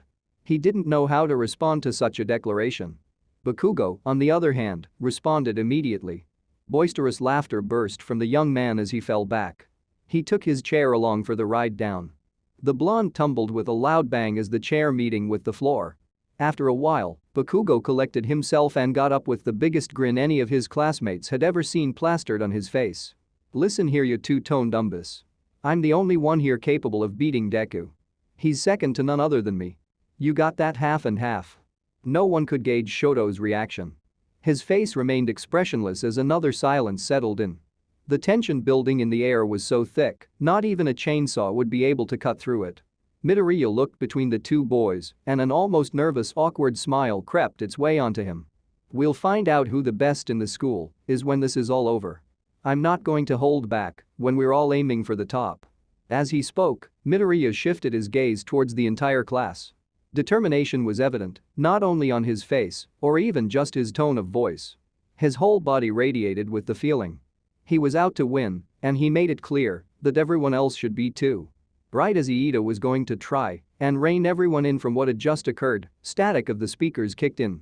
Present Mick's voice boomed in, announcing that the first years should be heading out to the stage. As the first years walk onto their battlefield, murmurs, shouts, and cheers could be heard from the crowd. Each class was introduced by the screeching voice of Present Mick as they entered the field. Those that weren't part of the hero course quickly noted how lackluster their introductions were compared to those that were. It was disheartening for them, but no one had time to dwell on it. The R-rated hero Midnight walked out onto the stage in attire that made many people question why she was in a high school, let alone refereeing the first years. With some interruptions and the crack of her whip, she introduced Bakugo as the class representative that would be giving the speech. The bleach blonde-haired boy calmly made his way to the stage. Everyone but Midoriya voiced their disbelief at who had been chosen to represent the first years. He wasn't exactly a bad person, but his vulgar vocabulary left much to be desired. He stared off into the distance with an uncharacteristically calm expression on his face as he waited for everyone to quiet down. It didn't take long. The athlete's oath, make no mistake about it. "I'm gonna take first place." Everyone except Midoriya reacted in one of three ways: silent shock, protests in horror, and verbal vomit of rage. Midoriya knew how serious Bakugo was taking this, even if their new friends didn't. "You wanna prove me wrong? Quit whining and prove your worth, you extras." After Bakugo's last statement, he walked off stage. People continued to protest his speech as he walked back to his class. A couple of students that had started to get to know the passion-filled boy quickly stopped any protesting they had and began contemplating his words. It started to dawn on them that what initially seemed to be overconfidence and arrogance might have been something else entirely. What it might have been, they weren't sure, though. The sea of participants didn't have time to linger on Bakugo. As soon as he was back with the rest of Class 1, Midnight began announcing what the qualifiers would be. Gesturing to the screen behind her with her entire body, the words "obstacle course race" popped up. With their fate decided, the students gathered around the small mechanical gate with traffic lights on it. As the entrance slowly opened, each consecutive light blinked on until all three were lit, and their entry to the first challenge was open. Everyone moved at once, rushing to get ahead of each other, and became a human avalanche.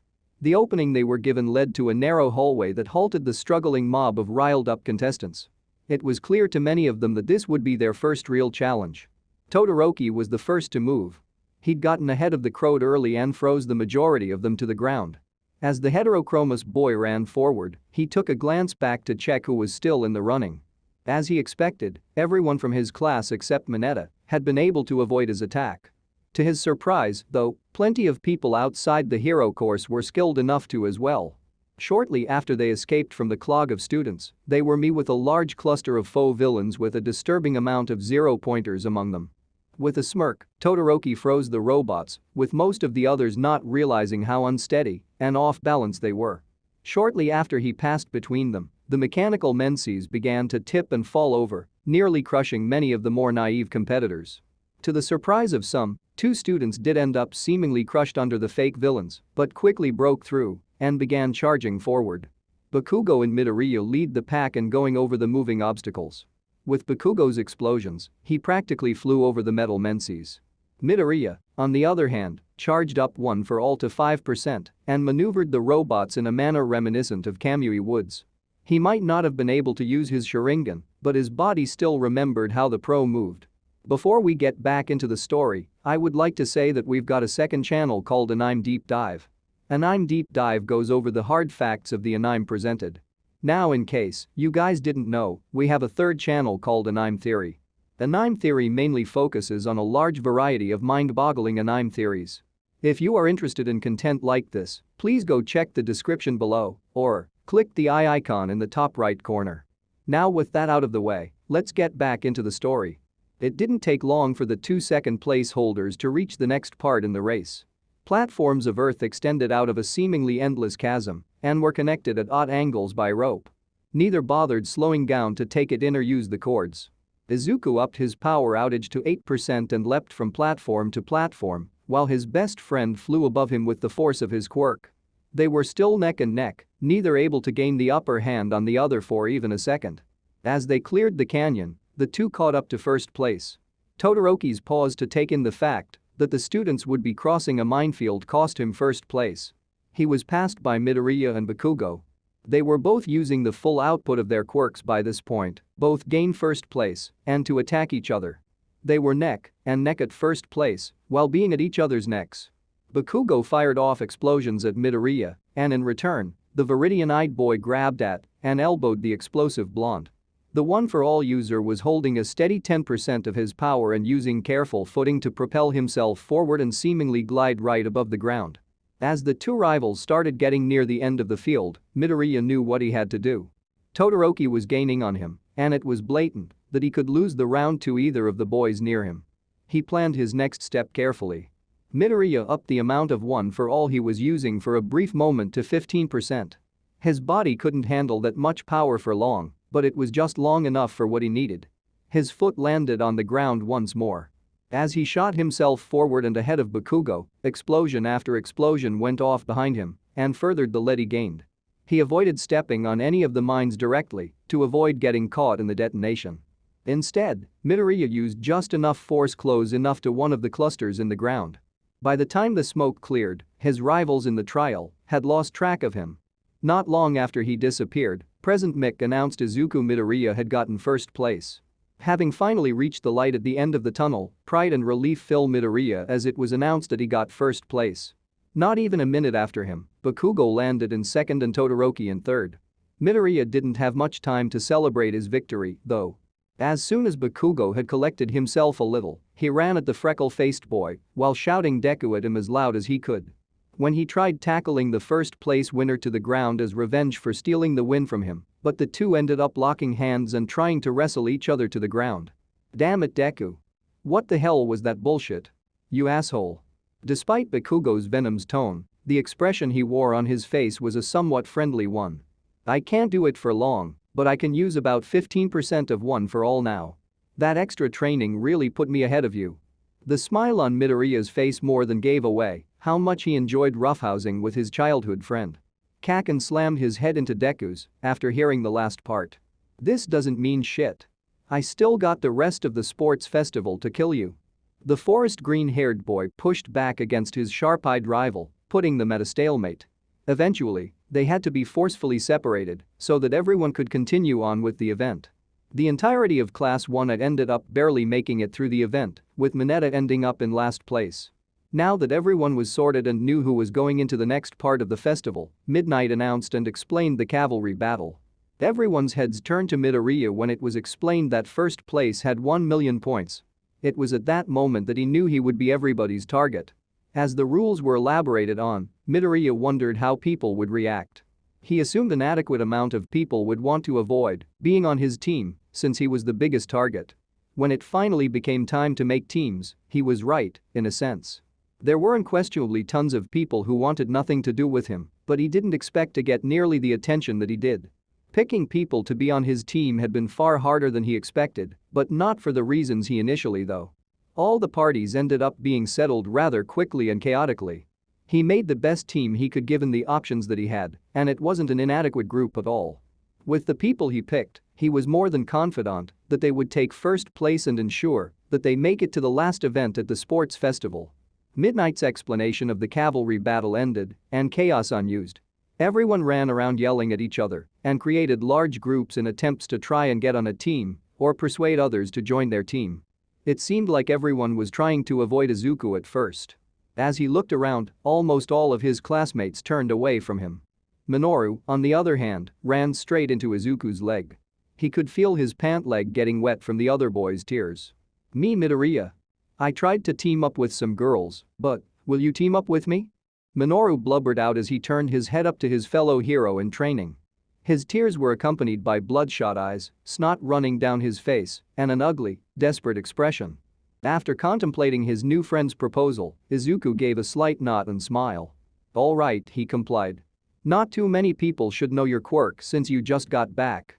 And Kaken didn't bother going over my notes on it either. We can use that to our advantage." Their third member approached as the two began to discuss a basic game plan. Achako lightly jogged towards the two teens.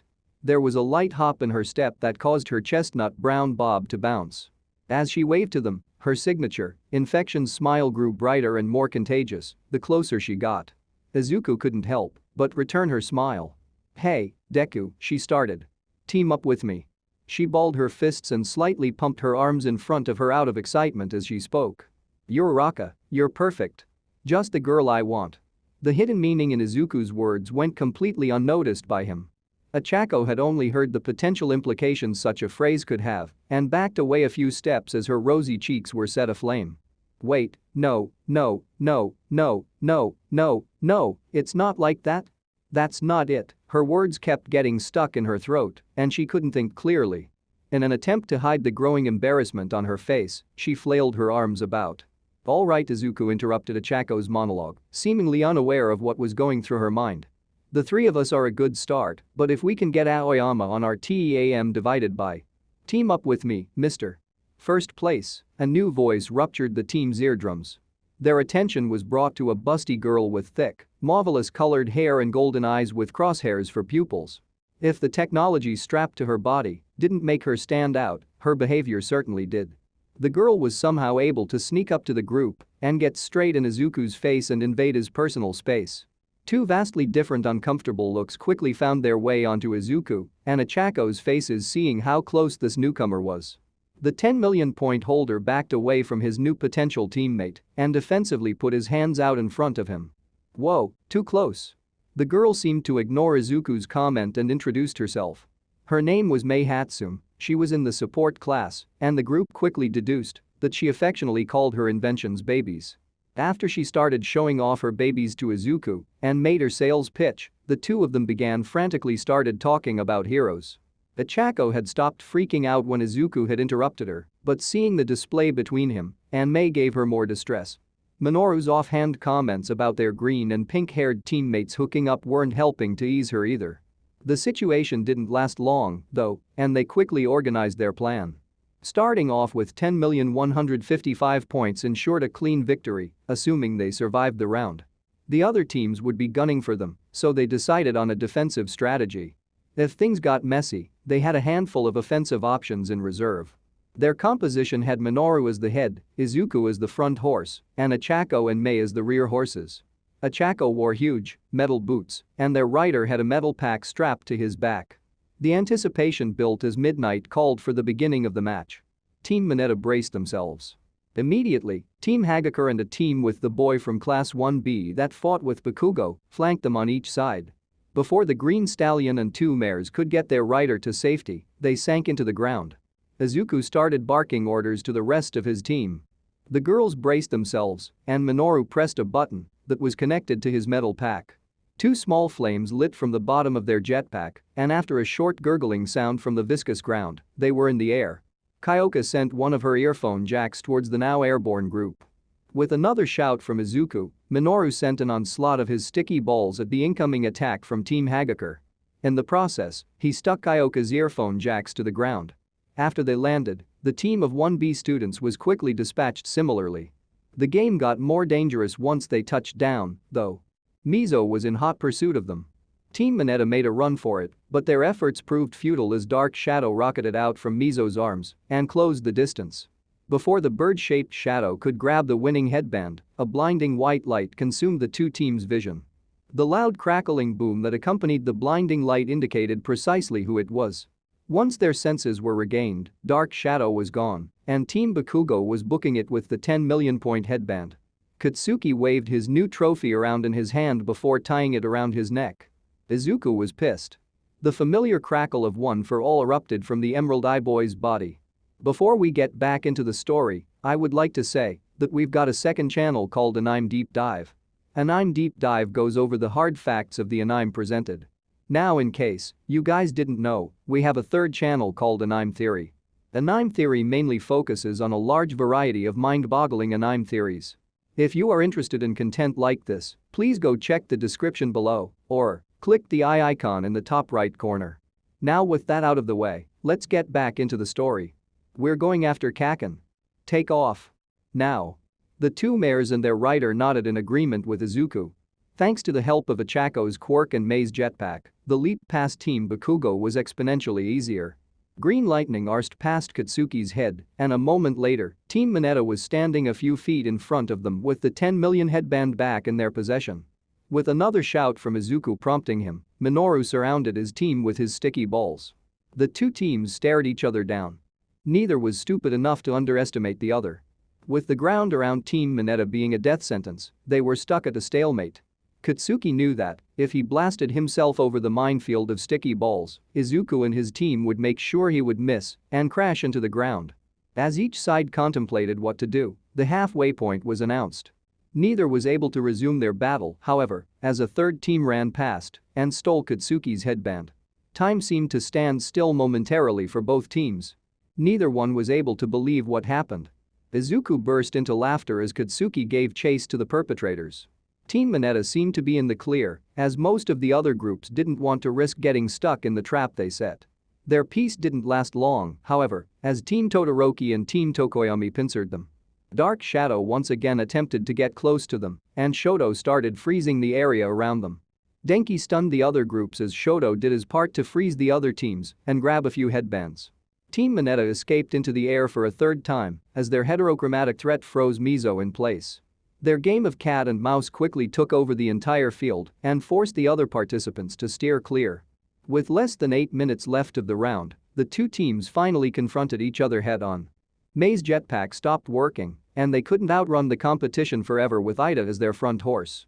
Taking the opportunity to block off any other teams from interfering, Shoto created a smaller ring in the arena before confronting Team Mineta. For a strenuous 5 minutes, neither side seemed to be able to gain the upper hand. There were less than 3 minutes left before the event was over, and Team Todoroki was getting desperate. Izuku and the others stayed on guard as they watched their opponents. Tenya was clearly planning something with Shoto. As a precaution, Izuku activated One for All and told Minoru to coat the ground with his balls. With seemingly adequate countermeasures in place, they awaited the opponent's move. Neither team moved until the last minute was announced. Team Todoroki seemed to disappear before everyone's eyes. In response, Izuku instinctively activated his Sharingan, only for a moment. The feeling of One for All worked almost like a security blanket, keeping his oncoming panic attack at bay temporarily. He was able to easily follow Shoto with his eyes. Tenya would have been just as well off casually walking up to them at this point. As the two front horses neared each other, they made eye contact. Everything seemed to be moving in slow motion for Izuku. Tenya stopped moving and with his quirk, kicked into high gear, his entire team tumbled over him and got stuck in Minoru's trap. Once they were safe, Izuku turned off his quirk. It might have only been 30 seconds, but it felt much longer for the boy, and he had reached his limit. Any longer and he would have gotten into a dangerous headspace that he dares not think about. After taking some deep breaths, he was mostly grounded. By the time he was done, President Mick had announced the end of the event and the team placements. As soon as it was over, Team Mineta disassembled itself. They had gotten first place, followed by Shoto, Katsuki, and someone with the last name Shinso. Izuku wasn't listening to the announcements though, he still felt too on edge, like one wrong move, and he might end up having an attack. The only one of his teammates to notice anything, however, was Ochako. The students dispersed into different groups and enjoyed their leisure time between now and the final round. Before anyone could approach him, Izuku walked off to be alone. Ochako watched him walk off for a while before giving chase. She didn't know what happened in the last minute of the cavalry battle, but she knew it was bothering him. Eventually, she found herself in a quiet hallway, away from everyone else, and having just lost sight of her green-haired friend. She made one last turn and was greeted by the boy she was looking for sitting alone on the floor, eyes to an adjacent wall, seemingly doing controlled breathing. Worry quickly took control of her. Deku, she kept her voice soft, just above a whisper. Is something wrong? You ran off right after the cavalry battle was over, and I was worried. What are you doing? Izuku jolted slightly when he first heard her voice, but quickly eased as the soothing sound of it continued. He looked up at her and was met her brows scrunched upwards and a slightly parted frown, where her signature smile was usually placed. Guilt slapped him across the face. The last thing he wanted was to ruin someone else's mood, especially not one of his close friends. I'm fine, Uraraka, he lied. It's nothing. The real aftermath of the USJ attack was finally revealed. It was an uncomfortable but necessary conversation for the two friends. After a short talk and some comforting words, they left to join the rest of their class and have lunch. On their way to meet up with everyone, Shoto confronted Izuku and revealed the nature of the scar on his face as well as why he initially challenged the teen. Feeling a weird sort of kinship with his classmate, Izuku decided to try and save Shoto from himself. After some festivities, the last round of the sports festival began, and he was up first. It's fine, Uraraka, it's nothing. There were many things Izuku was good at. Hiding his emotions, however, was not one of them. Ochako could tell he was lying. His smile strained and wobbled as his hoarse voice cracked. The longer she saw her friend in this poignant state, the more she realized how little she'd actually looked at him today. Izuku's ghostly complexion was apparent and contrasted considerably against the near black bags under his eyes. Was he getting sleep? She pondered the question but a moment before a more pressing one drowned her in guilt. How had she not noticed earlier? Ochako bent down to Izuku's eye level. He hadn't moved from his position on the floor, backed into a dingy corner of the hall, curled into himself.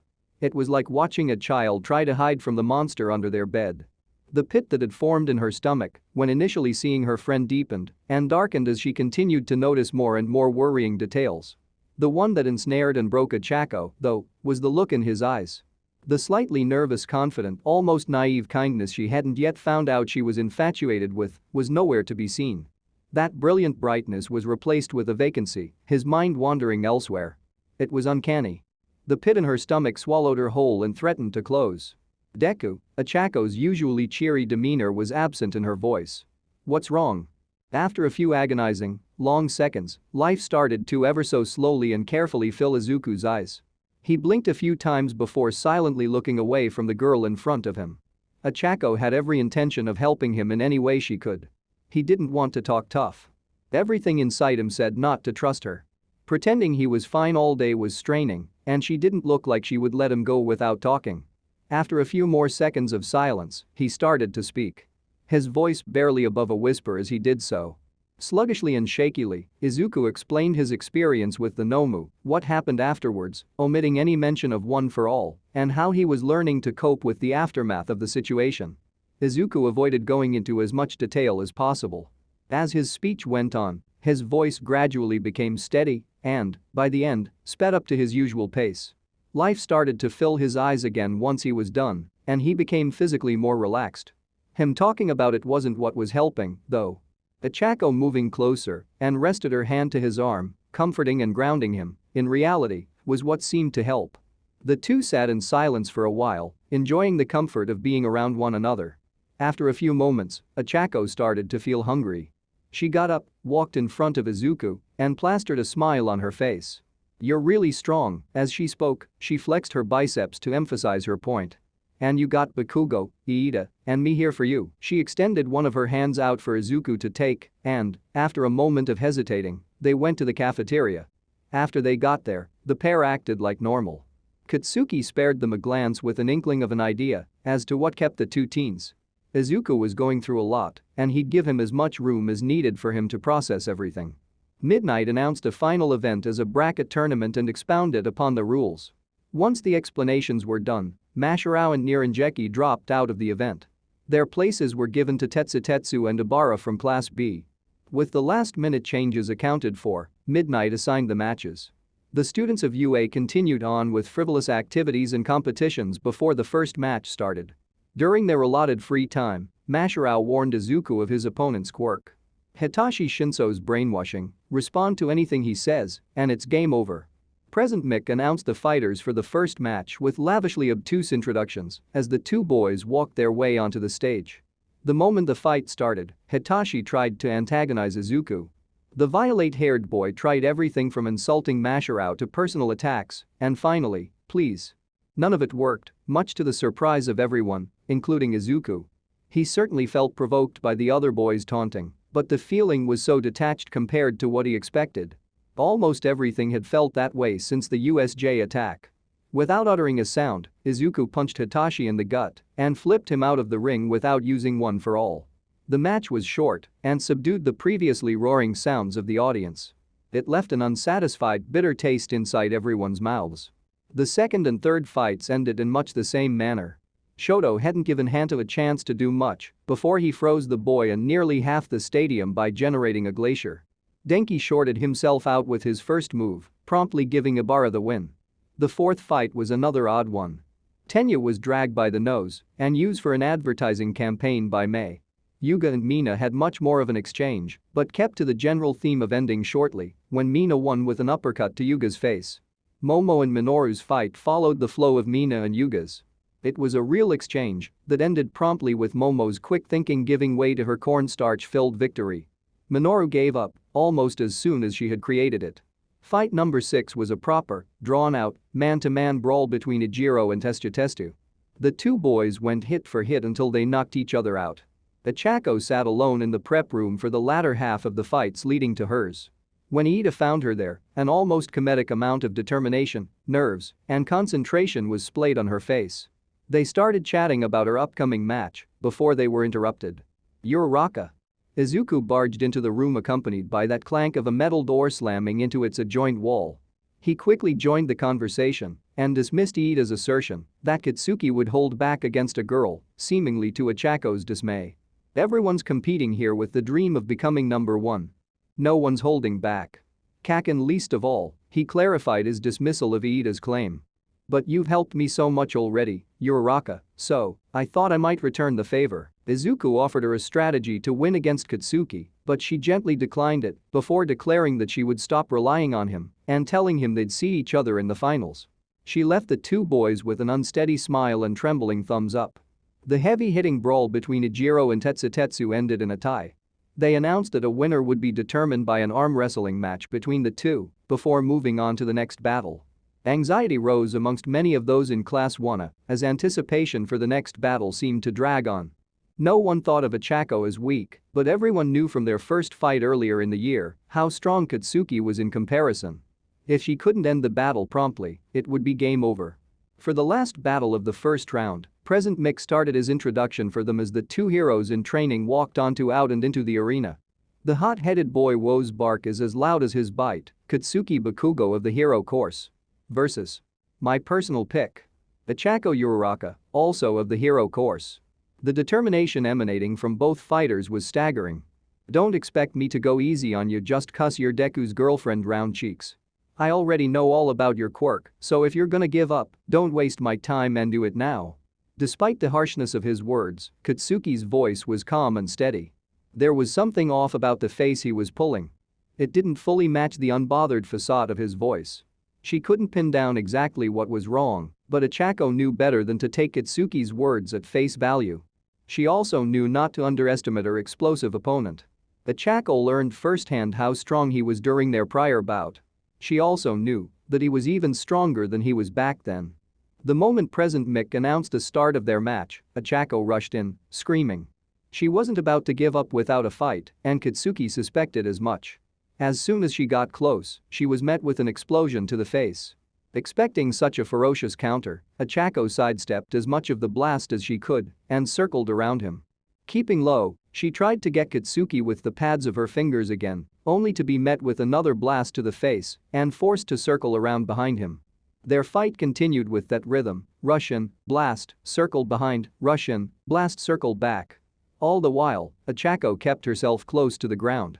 Someone started a commotion about Katsuki's behavior part way through their battle, but neither one paid it any mind. Gradually, an irate expression befell onto Katsuki's face as their dance went on. He was starting to get tired, and Ochako had been accumulating what had now become a significant amount of damage. Their battlefield had transformed into a crater. Katsuki stood upon its central precipice. Heaving from running around so much, a determined expression graced Ochako's sweaty, dirty, and soot-covered face. "Thanks, Bakugo," she caught her breath, "thanks for not dropping your guard." Ochako tapped her fingers together. Katsuki let loose a confused grunt before looking up to find the arena that he blasted away, plummeting back towards him. A feral look of excitement found its way onto his face. The moment he looked elsewhere, Ochako bolted towards him. She knew Katsuki would take the bait, blow away the rubble, and that would leave an opening for her. Katsuki braced his wrist for the blowback of his next attack. Whether he liked it or not, he was going to end up needing some minor treatment from Recovery Girl after this fight. He waited half a moment for the rubble to be enraged. The preceding eruption that spawned from his hand encased the hailing chunks of wreckage. Practically nothing was left from the concrete onslaught. Spectators watched in awe at the fighters' displays as their bodies shook from the resounding boom reaching the stands. The explosion's force proved too much for Katsuki as an unpleasant crack emanated from his wrist, and he fell flat on his butt.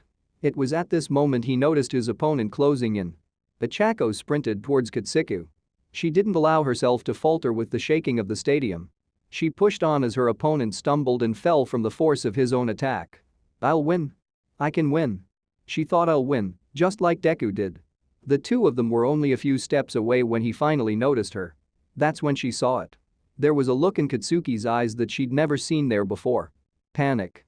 And just as soon as it revealed itself, it was gone. The mask of perpetual aggravation was back on his face. Then the fight ended. With one swipe of the arm, it was all over. Ochako stirred awake and found herself in an unfamiliar bed. The last few moments of her battle rammed their way into the forefront of her mind. Katsuki's eyes shifted back to their usual aggravated gleam, and it was over all too soon. Faster than she could react, his arm marched towards her. An explosion dragged along with the movement. She took the blast, full force. It hurt, it burned, and she knew the match was over. The exhaustion was too much, and everything ached. Her limp body tumbled and skidded across the marred ground. Every smack, skid, and scratch hurt more than the last. She remembered was the stadium floor's coarse surface grinding against her freshly burned face like sandpaper before she blacked out. It didn't take a genius to figure out she lost. "I'm sorry, Dad, Mom." Tears welled up in Ochako's eyes as her face scrunched into a frown. She gripped the covers lay over her, as if grasping at them desperately enough would stop her from crying. "Damn it, Uraraka," a familiar rough voice said from beside her. "Start crying, and they're gonna make me out to be the bad guy again." Ochako hastily sat up and turned to Katsuki, her sniveling state quickly vanishing. "Bakugo? What are you doing here? Wait, where's Deku? Did you just use my name?" Ochako's cheery disposition seemed to flash back in an instant. Katsuki's eyebrow twitched at her last question, and he gave an annoyed TSK. His next match is about to start. Damn nerd wouldn't leave, so the old hag had to drag him out and left me stuck babysitting you. I dunno how much he told you or what happened after the cavalry battle. But I can guess. Hurry up and heal already so you can watch Deka's match. Katsuki promptly got up after his lecture and left without giving her any room to question what he said. Izuku's match was starting soon, and he wasn't about to miss the chance to see his friend mop the floor with Shoto. After Katsuki left, Ochako checked her phone. She had some missed calls and frantic supportive messages from her parents. A small smile crept its way onto her face, and she called them. She'd still have time before Izuku's next match anyways. When Katsuki got back to Class 1A's spot in the stands, he was met with satirical comments and criticism. "Oh, rough match, huh, villain face?" Hanta was the first to speak up. "Awkward matchups aside, you did great at playing the bad guy, Bakugo." Sayu interjected. "Shut the hell up, all of you. Katsuki didn't want to be bothered and plopped in his seat with a huff, ignoring any further comments. Not long after, Achako joined her classmates as the match was about to start. Before we get back into the story, I would like to say that we've got a second channel called Anime Deep Dive. Anime Deep Dive goes over the hard facts of the anime presented. Now, in case you guys didn't know, we have a third channel called We The Celestial Naruto What If. We The Celestial Naruto What If mainly focuses on our Naruto What If series. If you are interested in content like this, please go check the description below or click the eye icon in the top right corner. Now, with that out of the way, let's get back into the story. Present Mick announced the start of their bout, and the two boys were at each other's throats immediately. Izuku was met face first with an immense amount of ice wildly perusing him. Lightning arced off of Izuku's body. Remembering the feeling of Katuki's, Kamui Woods, and Eraserhead's movements, Izuku swiftly took to the air before landing on Shoto's ice with an axe kick. The glacial protrusions shattered into large chunks under his foot. As soon as Izuku landed, another sweeping attack of ice flanked him from his left. He rolled in towards Shoto to avoid the hit. Taking a vaguely similar form to Iida, Izuku went into a full-on sprint towards his opponent. Shoto sent another glacier to meet him head-on. Shifting into another running stance, Izuku leaped onto the oncoming attack. Vaulting himself forward, his movements were identical to Katsuki's. Shoto shot frozen attack after frozen attack at Izuku to no avail. Every protrusion he created was either smashed or avoided. Nothing was stopping Izuku, and Shoto could feel himself starting to freeze over from repeated of his quirk. Not long after, their faces were inches apart. Shoto braced himself with a throne of frost before Izuku sent an uppercut into his stomach. Izuku's hit sent him to the edge of the arena, forcing Shoto to put the brakes on with more ice. You're shivering, Todoroki. Quirks are still just physical abilities. You must have a limit to how much of that cold you can bear. Izuku started, but then you could always use your left side to thaw yourself out, right?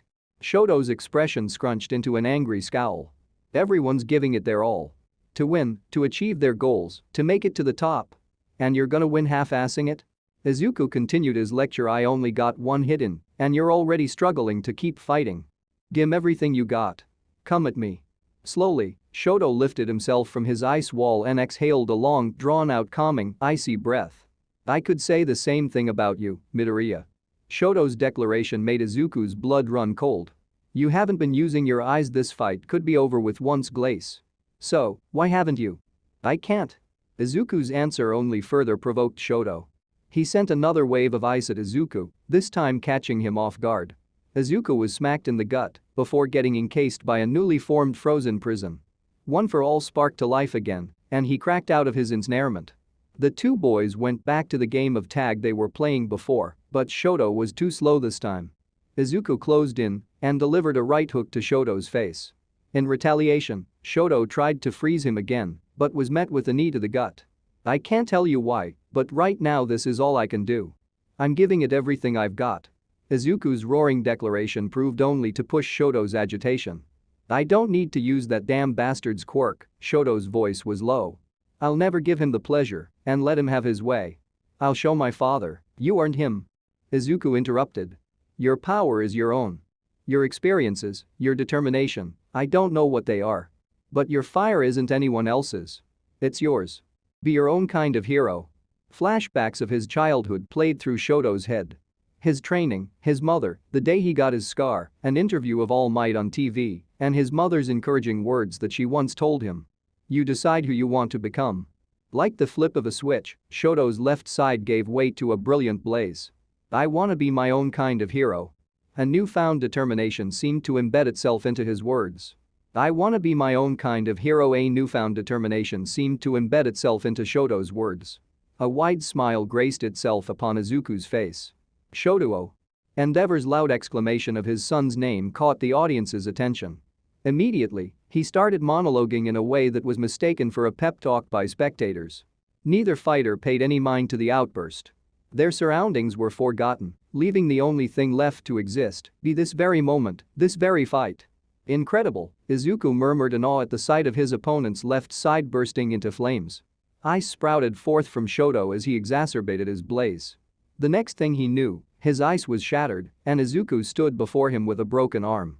Without a second thought, Shoto let his fire swirl before having it consume the battlefield as Izuku let loose another limb-shattering punch. Before either move could make contact, cement walls erected themselves from the floor to work as a buffer. Both teams' offensive pushes blew out the multitude of barricades in their way as they met in the middle. Neither boy was unscathed from the blowback of their titanic assault on each other. Shoto fought back against a force, pushing him closer and closer to the edge of the arena, using walls of ice in an attempt to slow his fast-approaching doom. Chunk after chunk shattered from the force of his body, being thrown into them until he gradually slowed to a stop, barely within the arena limits. Shoto looked forward to find his opponent but was met with a dense smoke surrounding him. The air cleared, and before him stood Izuku. Arms bloody, swollen, and unusable with one foot outside the arena. He won.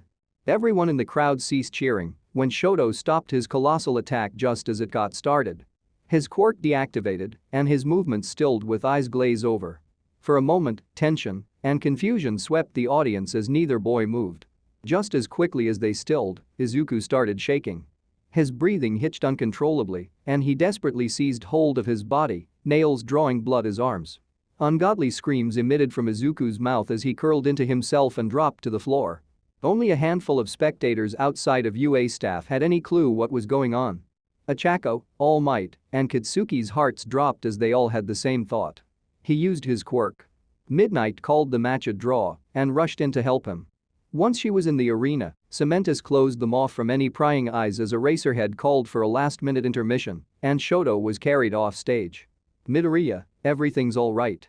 Mito Midnight's attempt at soothing was inaudible over Izuku's intensifying screams and was swiftly halted by the boy's violent flailing. He wasn't letting up, no matter how hard she tried. Midnight had no choice but to use her quirk on him. The muffled screams from within the newly formed cement dome stopped, and the next thing spectators saw was Midnight carrying out Izuku and into one of the hallways. It wasn't until Izawa said something that the stadium dispersed for a 15-minute intermission. The entirety of the hero corps sat wordlessly soaking in what they had just witnessed. Katsuki's knuckles turned white from balling up his fists in his lap, and an angry scowl stuck on his face. Out of everybody that he knew, Izuku was the one who deserved to suffer like this the least. The events of the USJ attack played out in his head again. It shouldn't have been Izuku. Anybody but Izuku would have been fine. Bakugo, Ochako's voice caught his attention. It almost sounded like she was pleading for him to do something. When Katsuki looked up, he was met with a mixture of confused and worried expressions. When he locked eyes with Ochako, they made a wordless agreement. Both of them carefully stood up and walked to the infirmary room. Soon after, they were followed by Tenya, Sayu, and Minoru. No one made a sound during their trek, each step they took felt like molasses. Anxiety ran high for all of them. Minoru couldn't help but fidget as the tension built.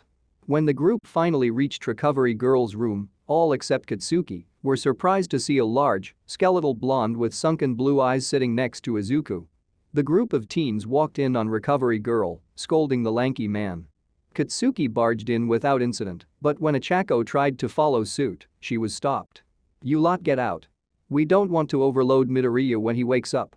Recovery Girl tried to shoo them out of the room with her hand as she dismissed them.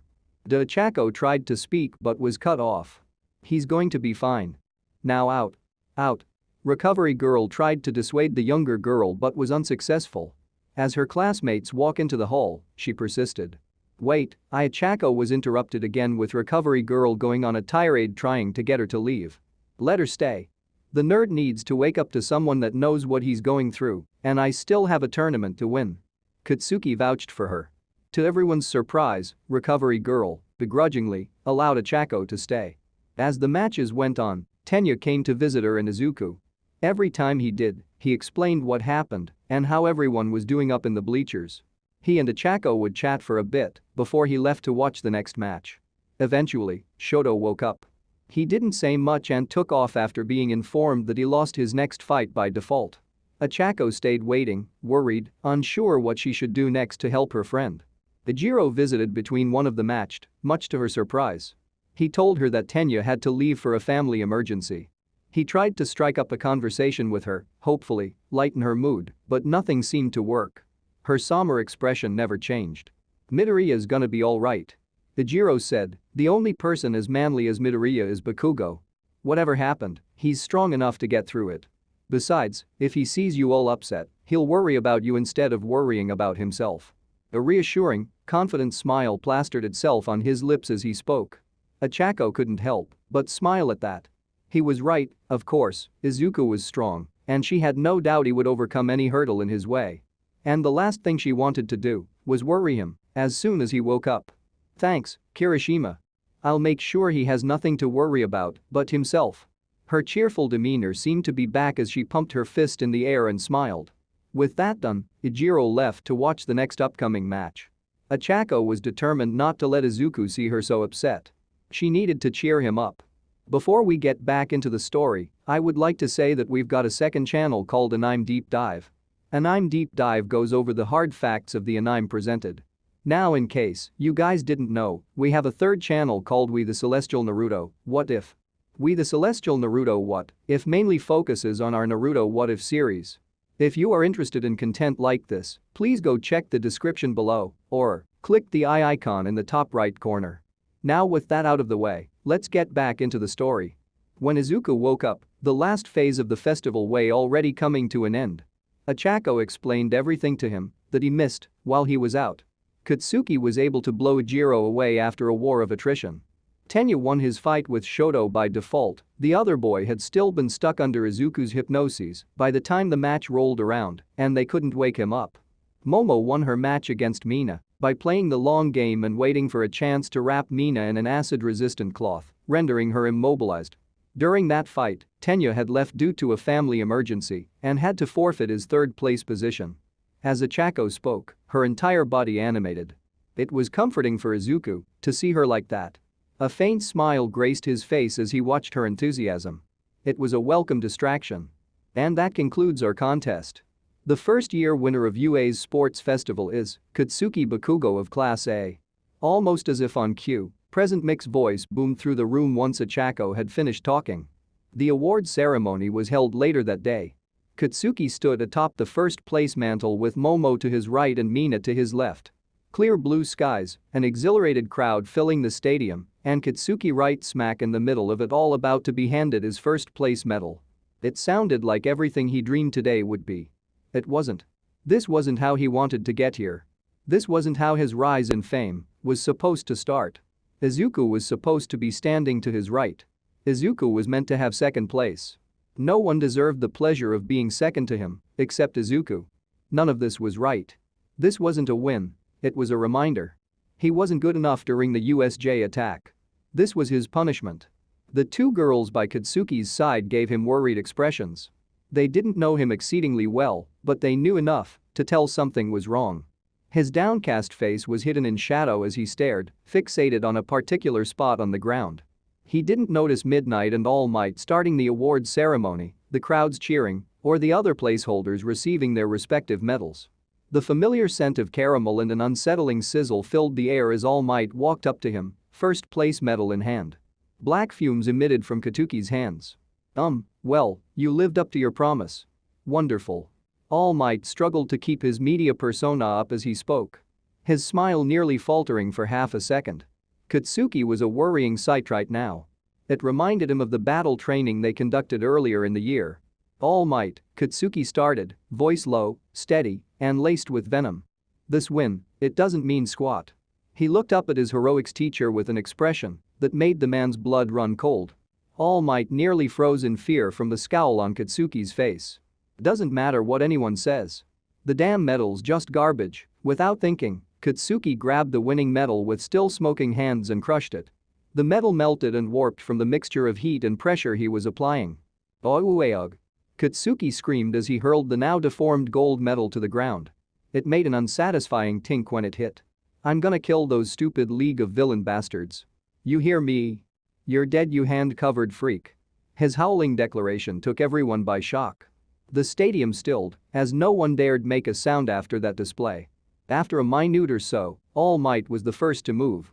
He picked up the discarded remnant of Katsuki's medal and placed it around the seemingly now calm boy's neck. "If you won't accept this as a badge of honor, wear it as a wound. So you don't forget." All Might's voice was calm, steady, and robust. Katsuki didn't bother trying to fight back. He was still seething, that much was obvious. Leaving right now was much more important to him, though. There were too many emotions buzzing around in his head. The sports festival came to a close with All Might giving an awe-inspiring speech about everyone doing their best and how bright the future is with such dedicated heroes in the making. Almost everyone ate it up and soon excused and forgot Katsuki's outburst. Class 1A, on the other hand, had too much new information to digest after everything that happened. No one wanted to talk on the bus ride back to campus. Tension ran thick and an uncomfortable feeling settled in fast. Izuku sat next to Katsuki with Ichaku and Sayu nearby. Everyone wanted to know what happened. Not just to them, but to Tenya's brother as well. The class was worried, but they knew prying would be too much. When they got back, the first thing Eraserhead did was send Izuku and Katsuki to the school's guidance counselor, Hound Dog. Once he was sure they were gone, he went on with routine announcements. Ichako barely paid any attention as their homeroom teacher spoke, her mind wandering to the three boys who seemed to be going through a trifling ordeal. As the two best friends silently trudged through the halls, neither one wanted to be near the other. All-encompassing guilt swallowed them. Each one blamed himself for what happened. They couldn't even bring themselves to look at each other. Eventually, the inevitable end of their journey came, and the two of them stood in front of the guidance counselor's office. "Quit standing out there and come in. Azawa told me you'd be coming." They heard Hound Dog call them from in. He must have smelt the two boys. After being prompted to, Izuku and Katsuki entered. The two awkwardly stood around until asked to take a seat by the beast man in front of them. "You two have been going through a lot, huh?" Hound Dog's question was rhetorical. Both boys knew that. When neither one responded, the older man continued. "From now on, I want the two of you to visit me regularly. Once a day, I'll have appointments with each of you. Midoriya, I also want you to see someone outside of school. Get started on some medicine if you need it. When hero internships start, both of you check in with me at the end of the day. Understood?" Hound Dog got simultaneous nods from the two students before dismissing them. When Katsuki and Izuku got back to the classroom, everyone had already left. They picked up their things and followed suit. To their delight, not that Katsuki would ever admit it, Ijiro and Ichako were waiting for them by the gate. It was nice to have them around. They kept the conversation going without the boys needing to put the effort in. It was a needed distraction. Ichako told them that they had the next few days off as she and Ijiro blabbered about anything and everything they could think of. The two boys were relieved to hear about their time off. They wanted a couple days to decompress and compose themselves. Eventually, their happy little walk came to an end and they all had to go their separate ways. When Izuku got home, his mother cried and held onto him for dear life. She'd seen what happened during his fight with Shoto and had been beyond worried ever since. She ended up getting a call from the school to reassure her, but it didn't help. During the few days off that the students had, Ingenium's run-in with the hero killer, Stain made headlines. Ingenium, Tenya's brother, was paralyzed from the waist down. Even if he recovered, he'd never be able to do hero work again. Izuku sent Tenya a few messages to check up on him, but he never heard back. Eventually, All Might called and recommended that they go to Dagaba Beach to train. Izuku greedily accepted his offer. Not only happy for something to do, but excited about getting to spend time with his idol and new mentor. A lot of his time off ended up being spent training with All Might. They ended up getting to know each other a lot better in the short amount of time. Therapy ended up becoming a regular thing for him as well. After Izuku's first appointment, they set up a schedule twice a week and put him on sertraline to hopefully help with the trauma and new nightmares. Hero killer caught by Endeavor, pro hero and UA student found dead. The media was going crazy over what happened. Tenya and Native's bodies were found in an alleyway, wounds matching the hero killer's mo. It wasn't long afterward that Endeavor caught the villain. Though not without nearly getting killed in the process. The entire situation was a living hell. News of the incident spread like wildfire. It didn't help that the USJ incident was still fresh in the minds of the masses. Consecutive tragedies tracing back UA in one form or another garnered ridicule from the public. Despite the criticism, students continued on in their work studies. Izuku thought back to 4 days ago when they were getting ready to head out for their internships. He and Ichako had tried to comfort Tenya, show that they were there for him. Apparently, that hadn't been enough. This is my fault, Izuku whispered to himself. Should have done more. A steady stream of tears poured from his eyes. He'd just gotten off the phone with Ichako. She was hysterical. They both were. Their friend was murdered the previous night. Izuku still hadn't heard anything from Katsuki. He doubted he would. The last time Katsuki had to confront his emotions, he ended up shutting everybody out. Izuku's trembling, stiff form was hunched over a tiny kitchen table. His hands were in his lap, still gripping his phone with white knuckles. The darkened room felt almost comforting, in a strange way. Having some time alone for once would have been refreshing, if only events had turned out differently. It felt, at least a little cozy, even if the kitchen area was opened up to the living room. Midoriya, hey, a voice gruff with age and concern called out to Izuku, it's alright, kid. You're here with me. Look, my eyes, full o' life. He felt a hand comfortingly rub his shoulder. Izuku shifted his gaze to look at the older hero next to him. His compact demeanor made it so Izuku didn't have to look up to see him. The man went by Gran Torino. He was All Might's former teacher and reached out to offer an internship after what happened at the sports festival. Izuku took temporary residence in his home while interning with him. That's not divided by it's not, I killed him. Eid is dead. I saw that he was troubled and I didn't do anything. As he spoke, Izuku's body trembled and tightened along with his voice. Gran Torino's face grimaced. His brows furrowed in and lips tightened.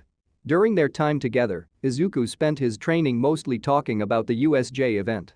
The point of their internship had been to help Izuku overcome what had happened. As a result, Gran Torino ended up hearing everything about the events leading up to the attack. Iida was a name that came up often. Alright, boy, tell me what happened. Gran Torino pulled out the chair across from Izuku and listened intently. He let the younger lad go on, never urging Izuku to say more than he wanted. Once everything was explained, they sat in silence for a few minutes. Izuku stopped crying towards the end, but the evidence of his tears still remained. You can't blame yourself for what happened, kid. He was gonna do it, no matter what you said. Gran Torino's gaze shifted downcast. A faint smile tugged at his lips as his eyes glossed over with phantom tears. Time froze the moment he stopped talking. For a moment, he was lost in his own world. An old friend of mine did the same thing. Gran Torino started again. A dear departed friend lost their life to a villain. Toshinori and I didn't have much time to mourn when it happened, we had to start his training right away. Upon hearing this, Isaac's mouth went ajar and his brows arched the slightest bit. All Might's teacher was. Gran Torino mumbled out a quick confirmation, already knowing how that sentence would end. This new revelation about All Might predecessor came as a shock to Izuku. It shouldn't have been. Heroes die on the job all the time. He had assumed since One for All was such an immense power, most of the previous holders could have been an exception to such a fate. After thinking it over again, it made sense that some, probably most, of the predecessors could have met their end at the hands of a villain. How many of them died? How many of those deaths could have been prevented?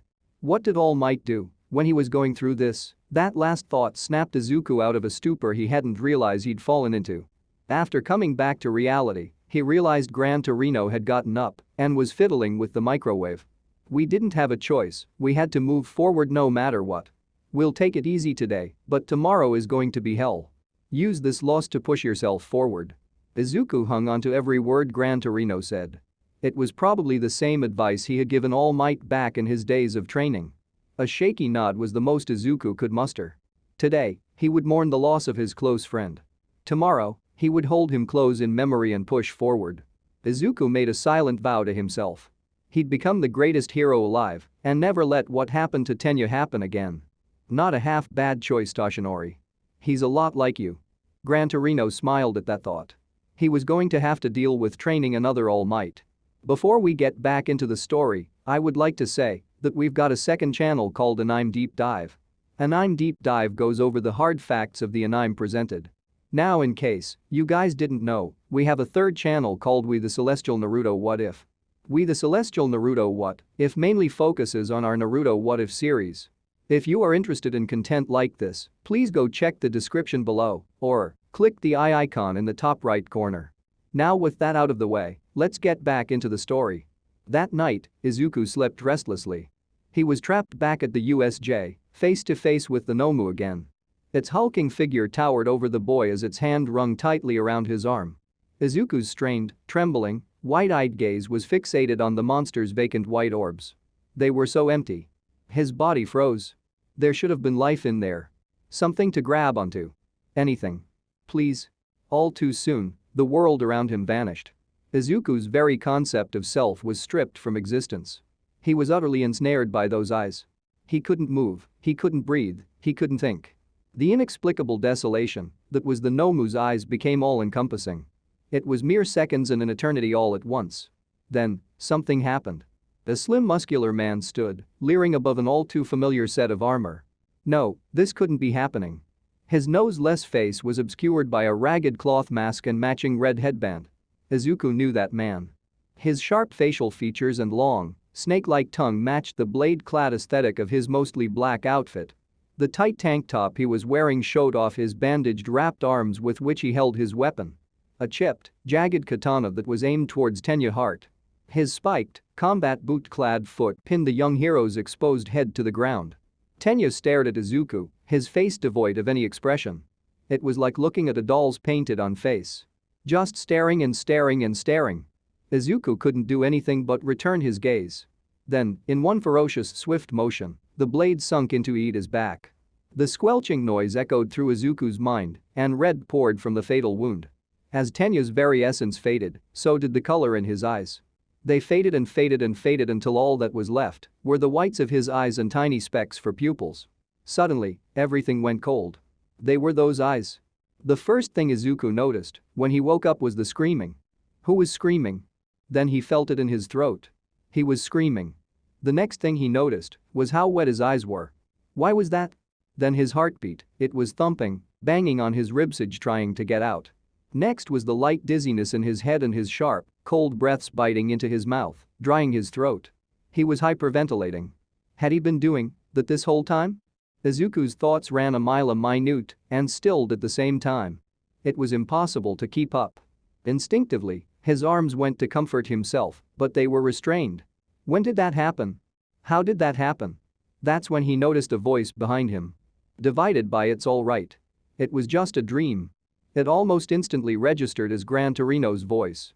Everything came to a head after that. Fresh tears started seeping out of Izuku's eyes as his body went from thrashing around to unsteady shaking. The screaming ended and his throat felt raw. It happened again. He hated it. He couldn't keep going like this, he couldn't keep living like this. It was too much. It hurt too much. "I'm gonna go make some tea, once you're settled we can drink some and call Eraserhead." Gran Torino gave Izuku a faint smile before heading to the kitchen. After a few moments, Izuku started his breathing exercises.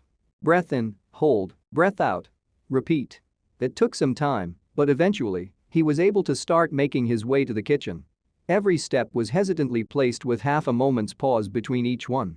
The bags under his eyes weighed him down, and his shaky arms clinging to each other did little to soothe him. Izuku winced once exposed to the blaring light of the kitchen. Gran Torino sat at the table, waiting for him with 2 piping hot cups of tea.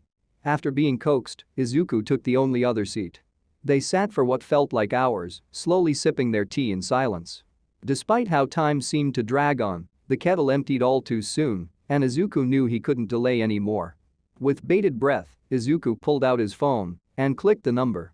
Every electronic ring coming from the phone felt like taking a step further into a lion's den. The click of someone picking up nearly startled Izuku when it happened. What happened? Eraserhead's voice strained to keep its usual calm facade. After a few moments and a couple deep breaths, Izuku forced himself to disclose the contents of his dream. They spent hours on the phone, talking in circles until Eraserhead was able to get Izuku to say Tenya's death wasn't his fault. He didn't believe it, and they both knew that, but over time he would. Izuku just had to keep saying it until then. Once they were done, Izuku went out to train with One for All and clear his mind, while Eraserhead picked up the call of his other problem child. Everyone's internship sauntered on. After the incident, everyone in Class 1A seemed to be checking up on each other during the following days. In addition to his regular calls with Eraserhead, Hound Dog, and his psychiatrist, Izuku got used to getting constant messages and calls from Ichako and his mom. The only people who hadn't been abuzz with making sure everyone was okay were Katsuki and Shoto. The former hadn't talked to anyone except Izawa and Hound Dog, while the latter only sent a message to Izuku. "I'm sorry," was it said. Momo and Izuku tried to get in touch with him multiple times after, but they never got a response. Katsuki's lack of response was the most worrying. Izuku, Ijiro, and Ichako repeatedly tried to get in touch with him, but it never worked. A few of the other students took to asking Eraserhead about him, but they'd always get the same response. He's fine. Focus on your internship. You don't need any unnecessary distractions right now. Things seemed to get worse and worse as the week went on, though. The media had spun the story to blame UA unrest began to further tighten its grip on society as a result. Stain's ideology also began to spread within particular groups that already had their gripes with heroes as a whole. Most of the uproar seemed to quell after All Might gave a speech about the incident on UA's behalf. But the pot had already been stirred. After everyone's work studies ended, classes resumed. Nobody in Class 1 could make eye contact with each other. Red eyes, dark circles, slumped shoulders, and frowns seemed to perpetuate through the students. The only thing that could be heard as they waited for their homeroom teacher to arrive was the ticking of the clock. Time seemed to drag on longer and longer as they waited for Eraserhead to arrive. While some got antsy, wishing for a distraction, others stayed still, silently hoping that if they didn't move, then maybe the day would pass them by and they wouldn't have to deal with reality. The sliding of the door made more than a few students wince. Eraserhead scanned the room. As expected, nobody looked his way. There were 4 students, in particular, he paid extra attention to, though. Katsuki was the first one his eyes were drawn to.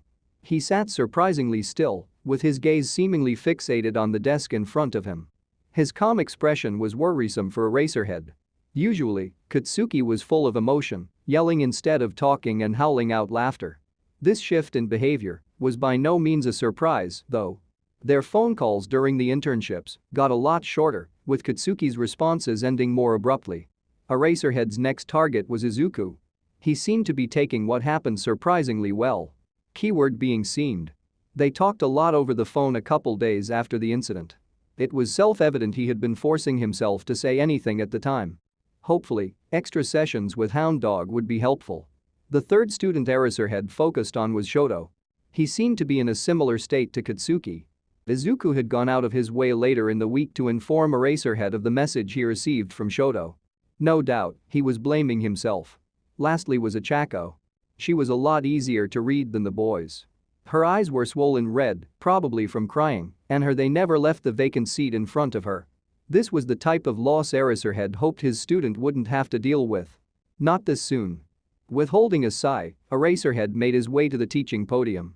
His scrutinizing eye not once leaving the student. Today was going to be a rough one.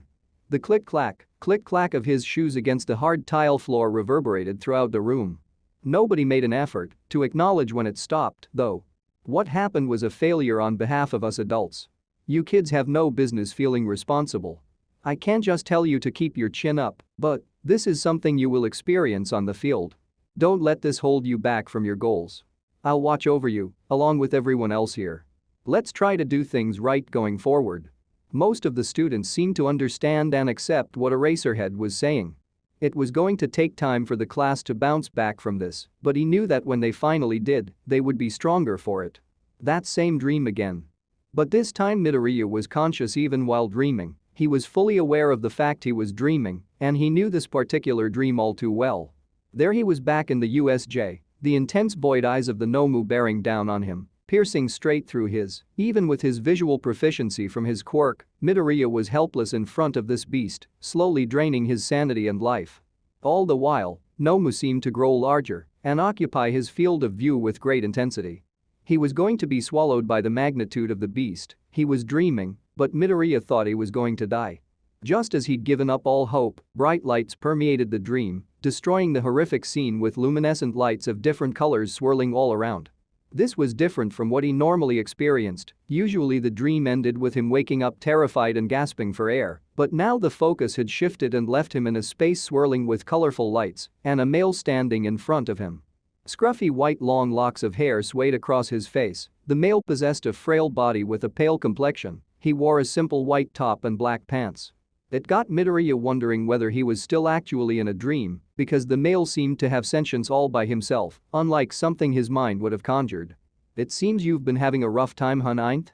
From the beginning you received this power. I've been trying to reach out to you just like I've done in the past, but with that quirk of yours it's hard to find any openings into your mind even from within, so, the male explained, most of which Midoriya didn't understand, but the scruffy male's words were cut short momentarily as the dream space began to distort and disappear for a second. The green-haired boy wondered what was going on. He tried to talk, to ask a question, but words failed him. He couldn't muster anything from his mouth. It seems my time here is almost up as quickly as I arrived, but I'll leave you with a clue to help you use one for all with your quirk, hopefully you will understand. What do you do when a vessel that is already full needs to accept more? You simply have to, just like that. The vision was disrupted, and Izuku startled awake by the thundering of the skies outside his window as rain poured from the gray heavens. He sat up in bed wondering to himself what had just happened. It felt too real to be a dream, and that man, he knew about One for All and was about to tell him something important. Why did it have to be that moment the vision faded? What to do when a vessel is full but needs to accept more? Izuku said to himself, pondering on what the man was about to say. What did he have to do? In fact, why did he have this dream now? He shook his head, almost as if to chase the thoughts away. For one, he was happy to wake up without screaming in terror of having that dream, but a wave of sadness suddenly washed over him as he looked at the black suit hung on his dresser. Today he had to attend a funeral.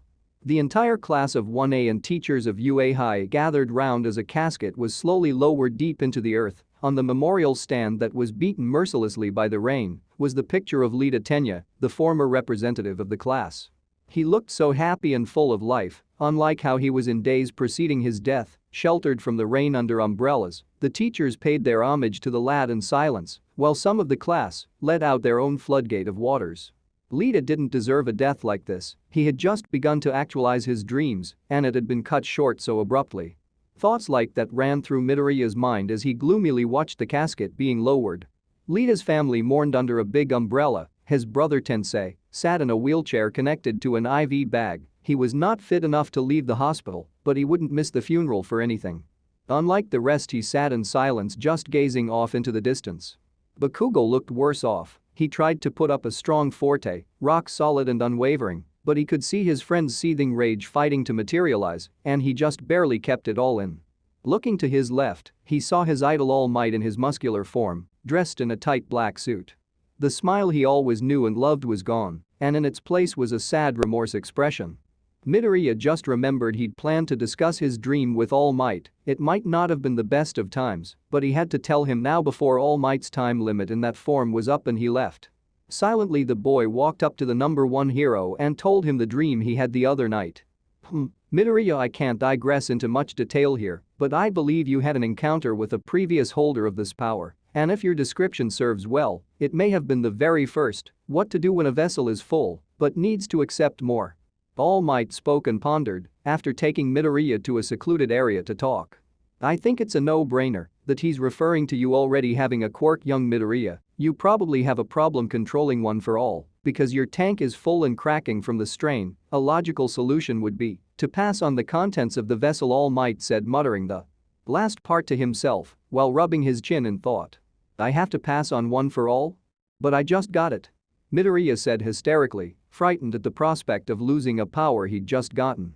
Oh no, of course not, but if you as the vessel were dynamic, rapidly changing and improving yourself and your original quirk, thus expanding your width as the vessel and bringing yourself up to speed with the immense power of One for All, thus accommodating it.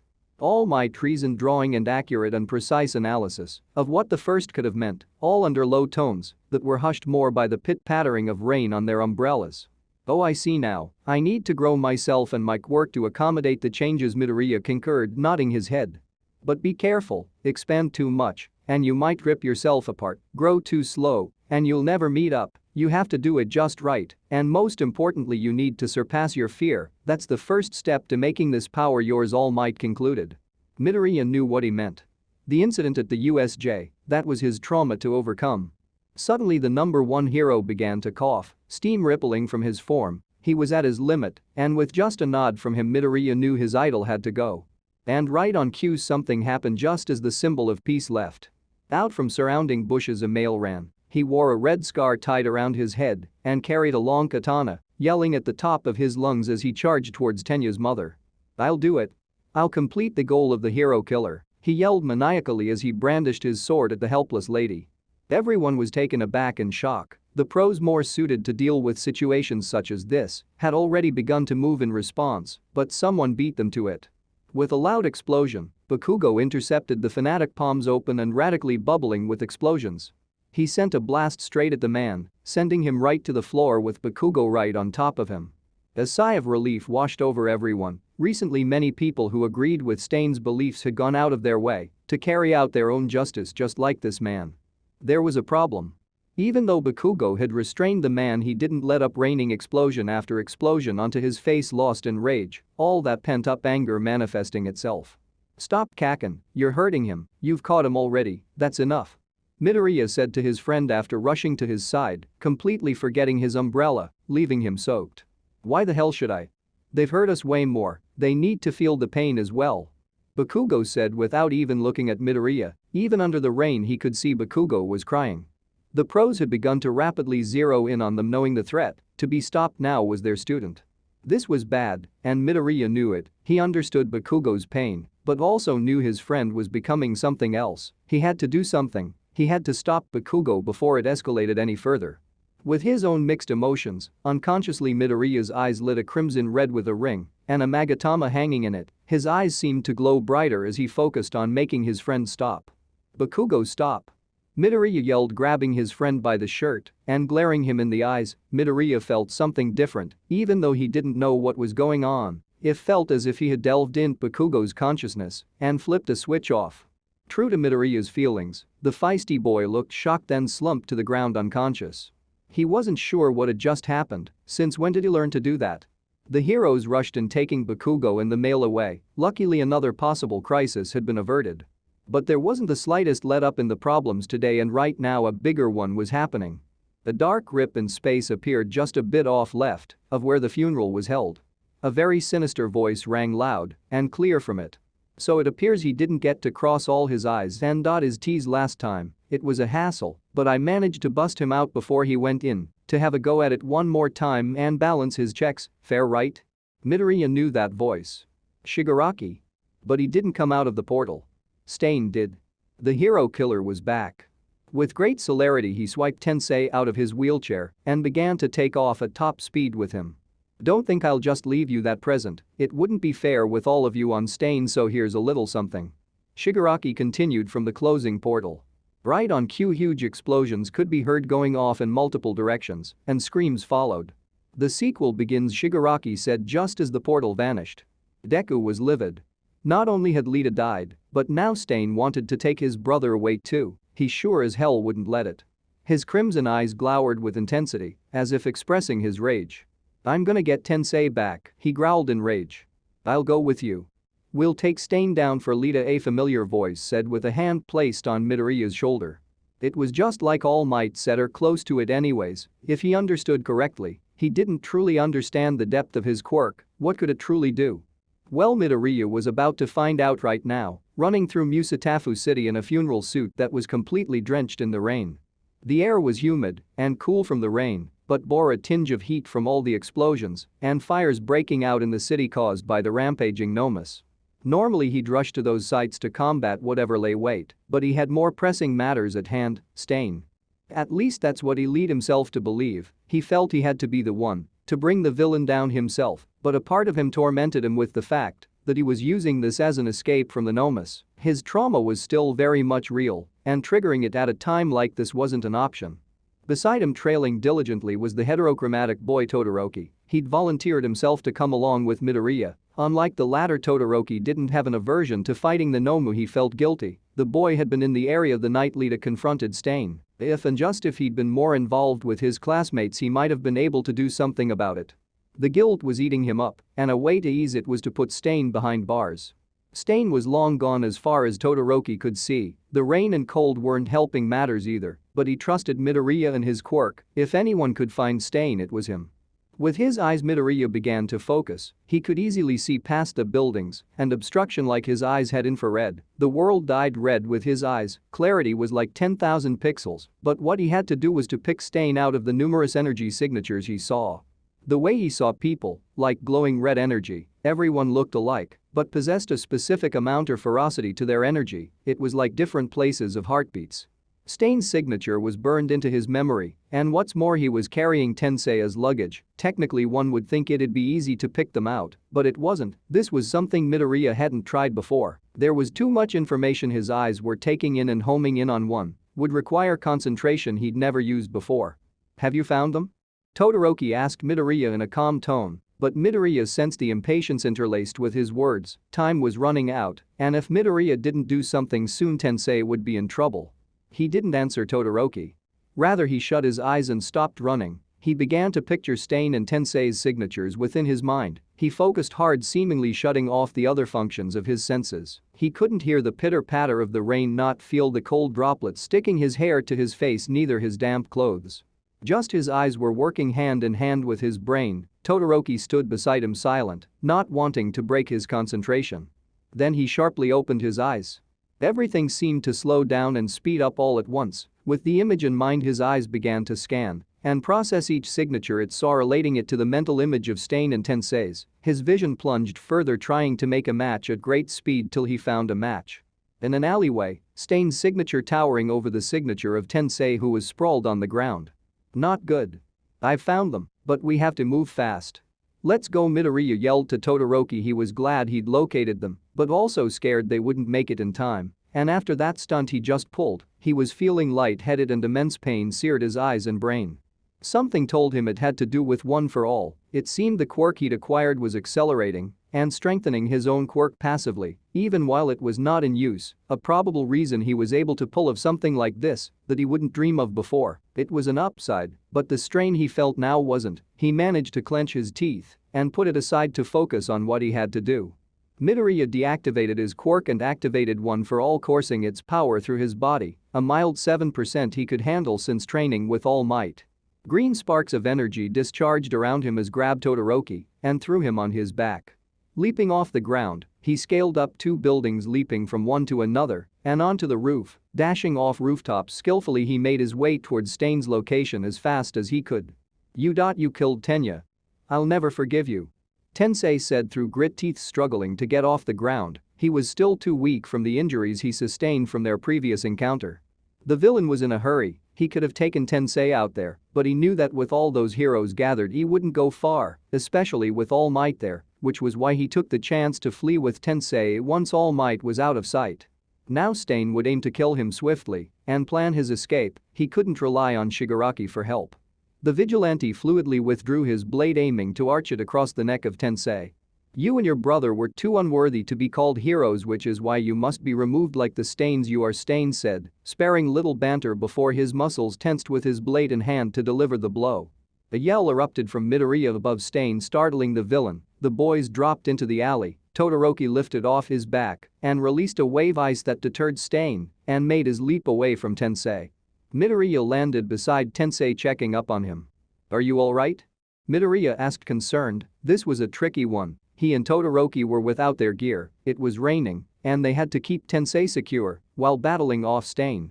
Todoroki held Stain attention for the time being, furiously throwing waves of ice at the villain's sometimes fire. It gave Midoriya time to prop Tensei up against a wall. Just before he left to assist Todoroki, Tensei grabbed his arm. "Take him down." "For Tenya," Tensei said weakly, with tears flowing down his face accompanied by the raindrops. Fighting back tears of his own, Midoriya gave a strong nod. Midoriya deactivated One for All and activated his Sharingan. It was time. Todoroki has been able to keep Stain at bay until the villain came in close range and cut him, leaving him paralyzed. Just as Stain was about to slash Todoroki's throat, Midoriya yanked the boy back, sending him tumbling to the ground. He'd heard of Stain's quirk from the news. He had to avoid the villain's blade. "It's you and me now," Midoriya yelled, rushing towards Stain. Stain threw a straight thrust with his blade, aiming to tear into Midoriya's liver. Midoriya saw the attack coming. Reading the slightest contraction in Stain's muscle movement, he rolled to his left away from the blade. Remembering some of the body movements he'd studied off Aizawa, Midoriya spun his right leg, sweeping across the ground, aiming to get Stain off his feet, his body turning as well to face Stain as he did. Stain leapt above his leg, clenching his katana with the grip of both his hands, coming down powerfully to slash across Midoriya's chest. The boy did a back roll, kicking back off the wet ground and rolling out of harm's way as he maintained his position on one knee, trying to establish eye contact with Stain. But the rainer Stain's killing intent probably distracted him from looking Midoriya straight in the eye. Stain took 2 sharp steps forward with a diagonal slash to Midoriya. Midoriya leaned backwards away from the blade's length. With the enhanced reflexes and speed from his quirk, he could keep up with Stain. Midoriya stood up straight, pushing out deep breaths from his mouth as he calmed himself with his palms open, ready to spring into action. After Lita's death, he'd been watched a martial art movie with his quirk active. At the time he did it to see the movie clearer, but he was passively studying and absorbing each and every movement the film had to offer, and now it was paying off here as his body was mimicking those movements now. Stain hacked his blade sideways to look off Midoriya's head. Midoriya swiveled under the attack, driving his open palm into Stain's gut, driving air from the villain's lungs. Stain took a reverse trying to hit Midoriya with the back of his blade, but the boy grabbed Stain's arm with his right hand subtly and simultaneously with his left. He retracted a knife from Stain's holster strapped to his leg, and then gripping Stain's arm tighter he took it over his shoulder and tugged hard, bending his upper body as he did. Midoriya tossed Stain to the wet ground. Midoriya's heart pounded hard. He hadn't thought he could pull that off even with his quirk, but he had, and now he had a knife to counter Stain's blade, or so he thought. Stain rose quickly, turning to Midoriya, and like a flash he was in front of Midoriya. Midoriya thought he'd gotten the villain's speed figured out, but apparently he'd only scratched the surface. He couldn't trace or even follow the villain's movement. Stain has retracted the knife strapped to his other leg and drove it straight at Midoriya. If not for the fact he brandished a blade he'd stolen across his chest, Midoriya would be dead by now. The knife pierced into his right hand, tearing flesh and cracking bone. Torn vessels let out torrents of crimson blood as Stain held a firm grip on the knife tightly. Midoriya screamed in pain, his voice resounding off the walls of the alley. In an instant his legs felt weak and his chest felt hot. His arm felt like it had been through a meat processor. Blood from his wound ran down the length of the knife, still in his flesh up to the hilt, and Stain licked off the blood from the metal. "Game over," he said, staring Midoriya right in the eyes. The boy felt paralyzed, shackled by the weight of Stain's quirk. Then with his katana in his other hand, Stain proceeded to slash of Midoriya's head, cleanly, blood spewing from severed arteries. The villain saw the body slump to the ground in satisfaction as he moved over to finish off the rest. For too long your kind has plagued the hero community with your infectious ideas, your way of thinking, your views on how you should represent yourselves as heroes. You are far removed from what one would call a true hero, and I aim to purge the society of Stains like yourself." The hero killer glowered at Tensei with his blade gleaming under the reflection of the moonlight. "Please don't kill me," Tensei begged frantically as he crawled away from Stain, visibly afraid. "Silence," Stain said calmly, and in one fell swoop, took off the lad's head just like he'd done to the other two. Stain closed his eyes and inhaled. It was done. He'd done his bit in slowly cleansing the hero society. A feeling of ecstasy washed over him, but it was quite odd. He'd expected Tensei to possess boiling hatred for him even in death. Emotions like that weren't easily replaced with fear, considering he was responsible for murdering his brother. But it felt like he'd killed a different person entirely, someone completely out of character. As to how Tensei would respond. And he also wondered when the rain had stopped and when it became night. More questioningly, a red night with a crimson moon. Regardless, he had to make his exit quickly before the heroes appeared. Stain ran towards the end of the alleyway, but the end seemed to never get close, almost like he'd been trapped in this place. Had the heroes arrived? Was he trapped by a quirk? He didn't know, but he felt something else, tingling cold touches peppering his skin almost like rain, but for a fact it wasn't raining. What was going on here? The vigilante wondered. The world for him was in stasis. Midoriya didn't dare move or breathe heavily. He just held up his position like a mannequin, his right arm up, a steel blade embedded in it, and at the other end, the hero killer stayed frozen, trapped by his illusion. Pain ravaged his being, but he held it in. He knew one slip-up would break his hold on Stain. When casting an illusion, Midoriya was basically overwhelming his target's will and inducing what he wished upon them. Most times his victims, unaware and unguarded, would fall easily. But for someone like Stain, well-trained, always on guard, it felt like his will was resisting the illusion, slowly breaking it. The rain didn't help matters. The droplets hitting Stain and the noise of it all were factors that could easily aid in breaking the illusion. All he could do was hope he could break out of Stain's quirk before Stain did his. Even under the rain, Midoriya felt himself sweating in fear as he stared down the enigma, Stain. A few minutes passed, but Midoriya didn't feel released at all. What was more terrifying was he felt his grip on the vigilante almost gone. Just hold on, I have to buy more time, Midoriya thought to himself.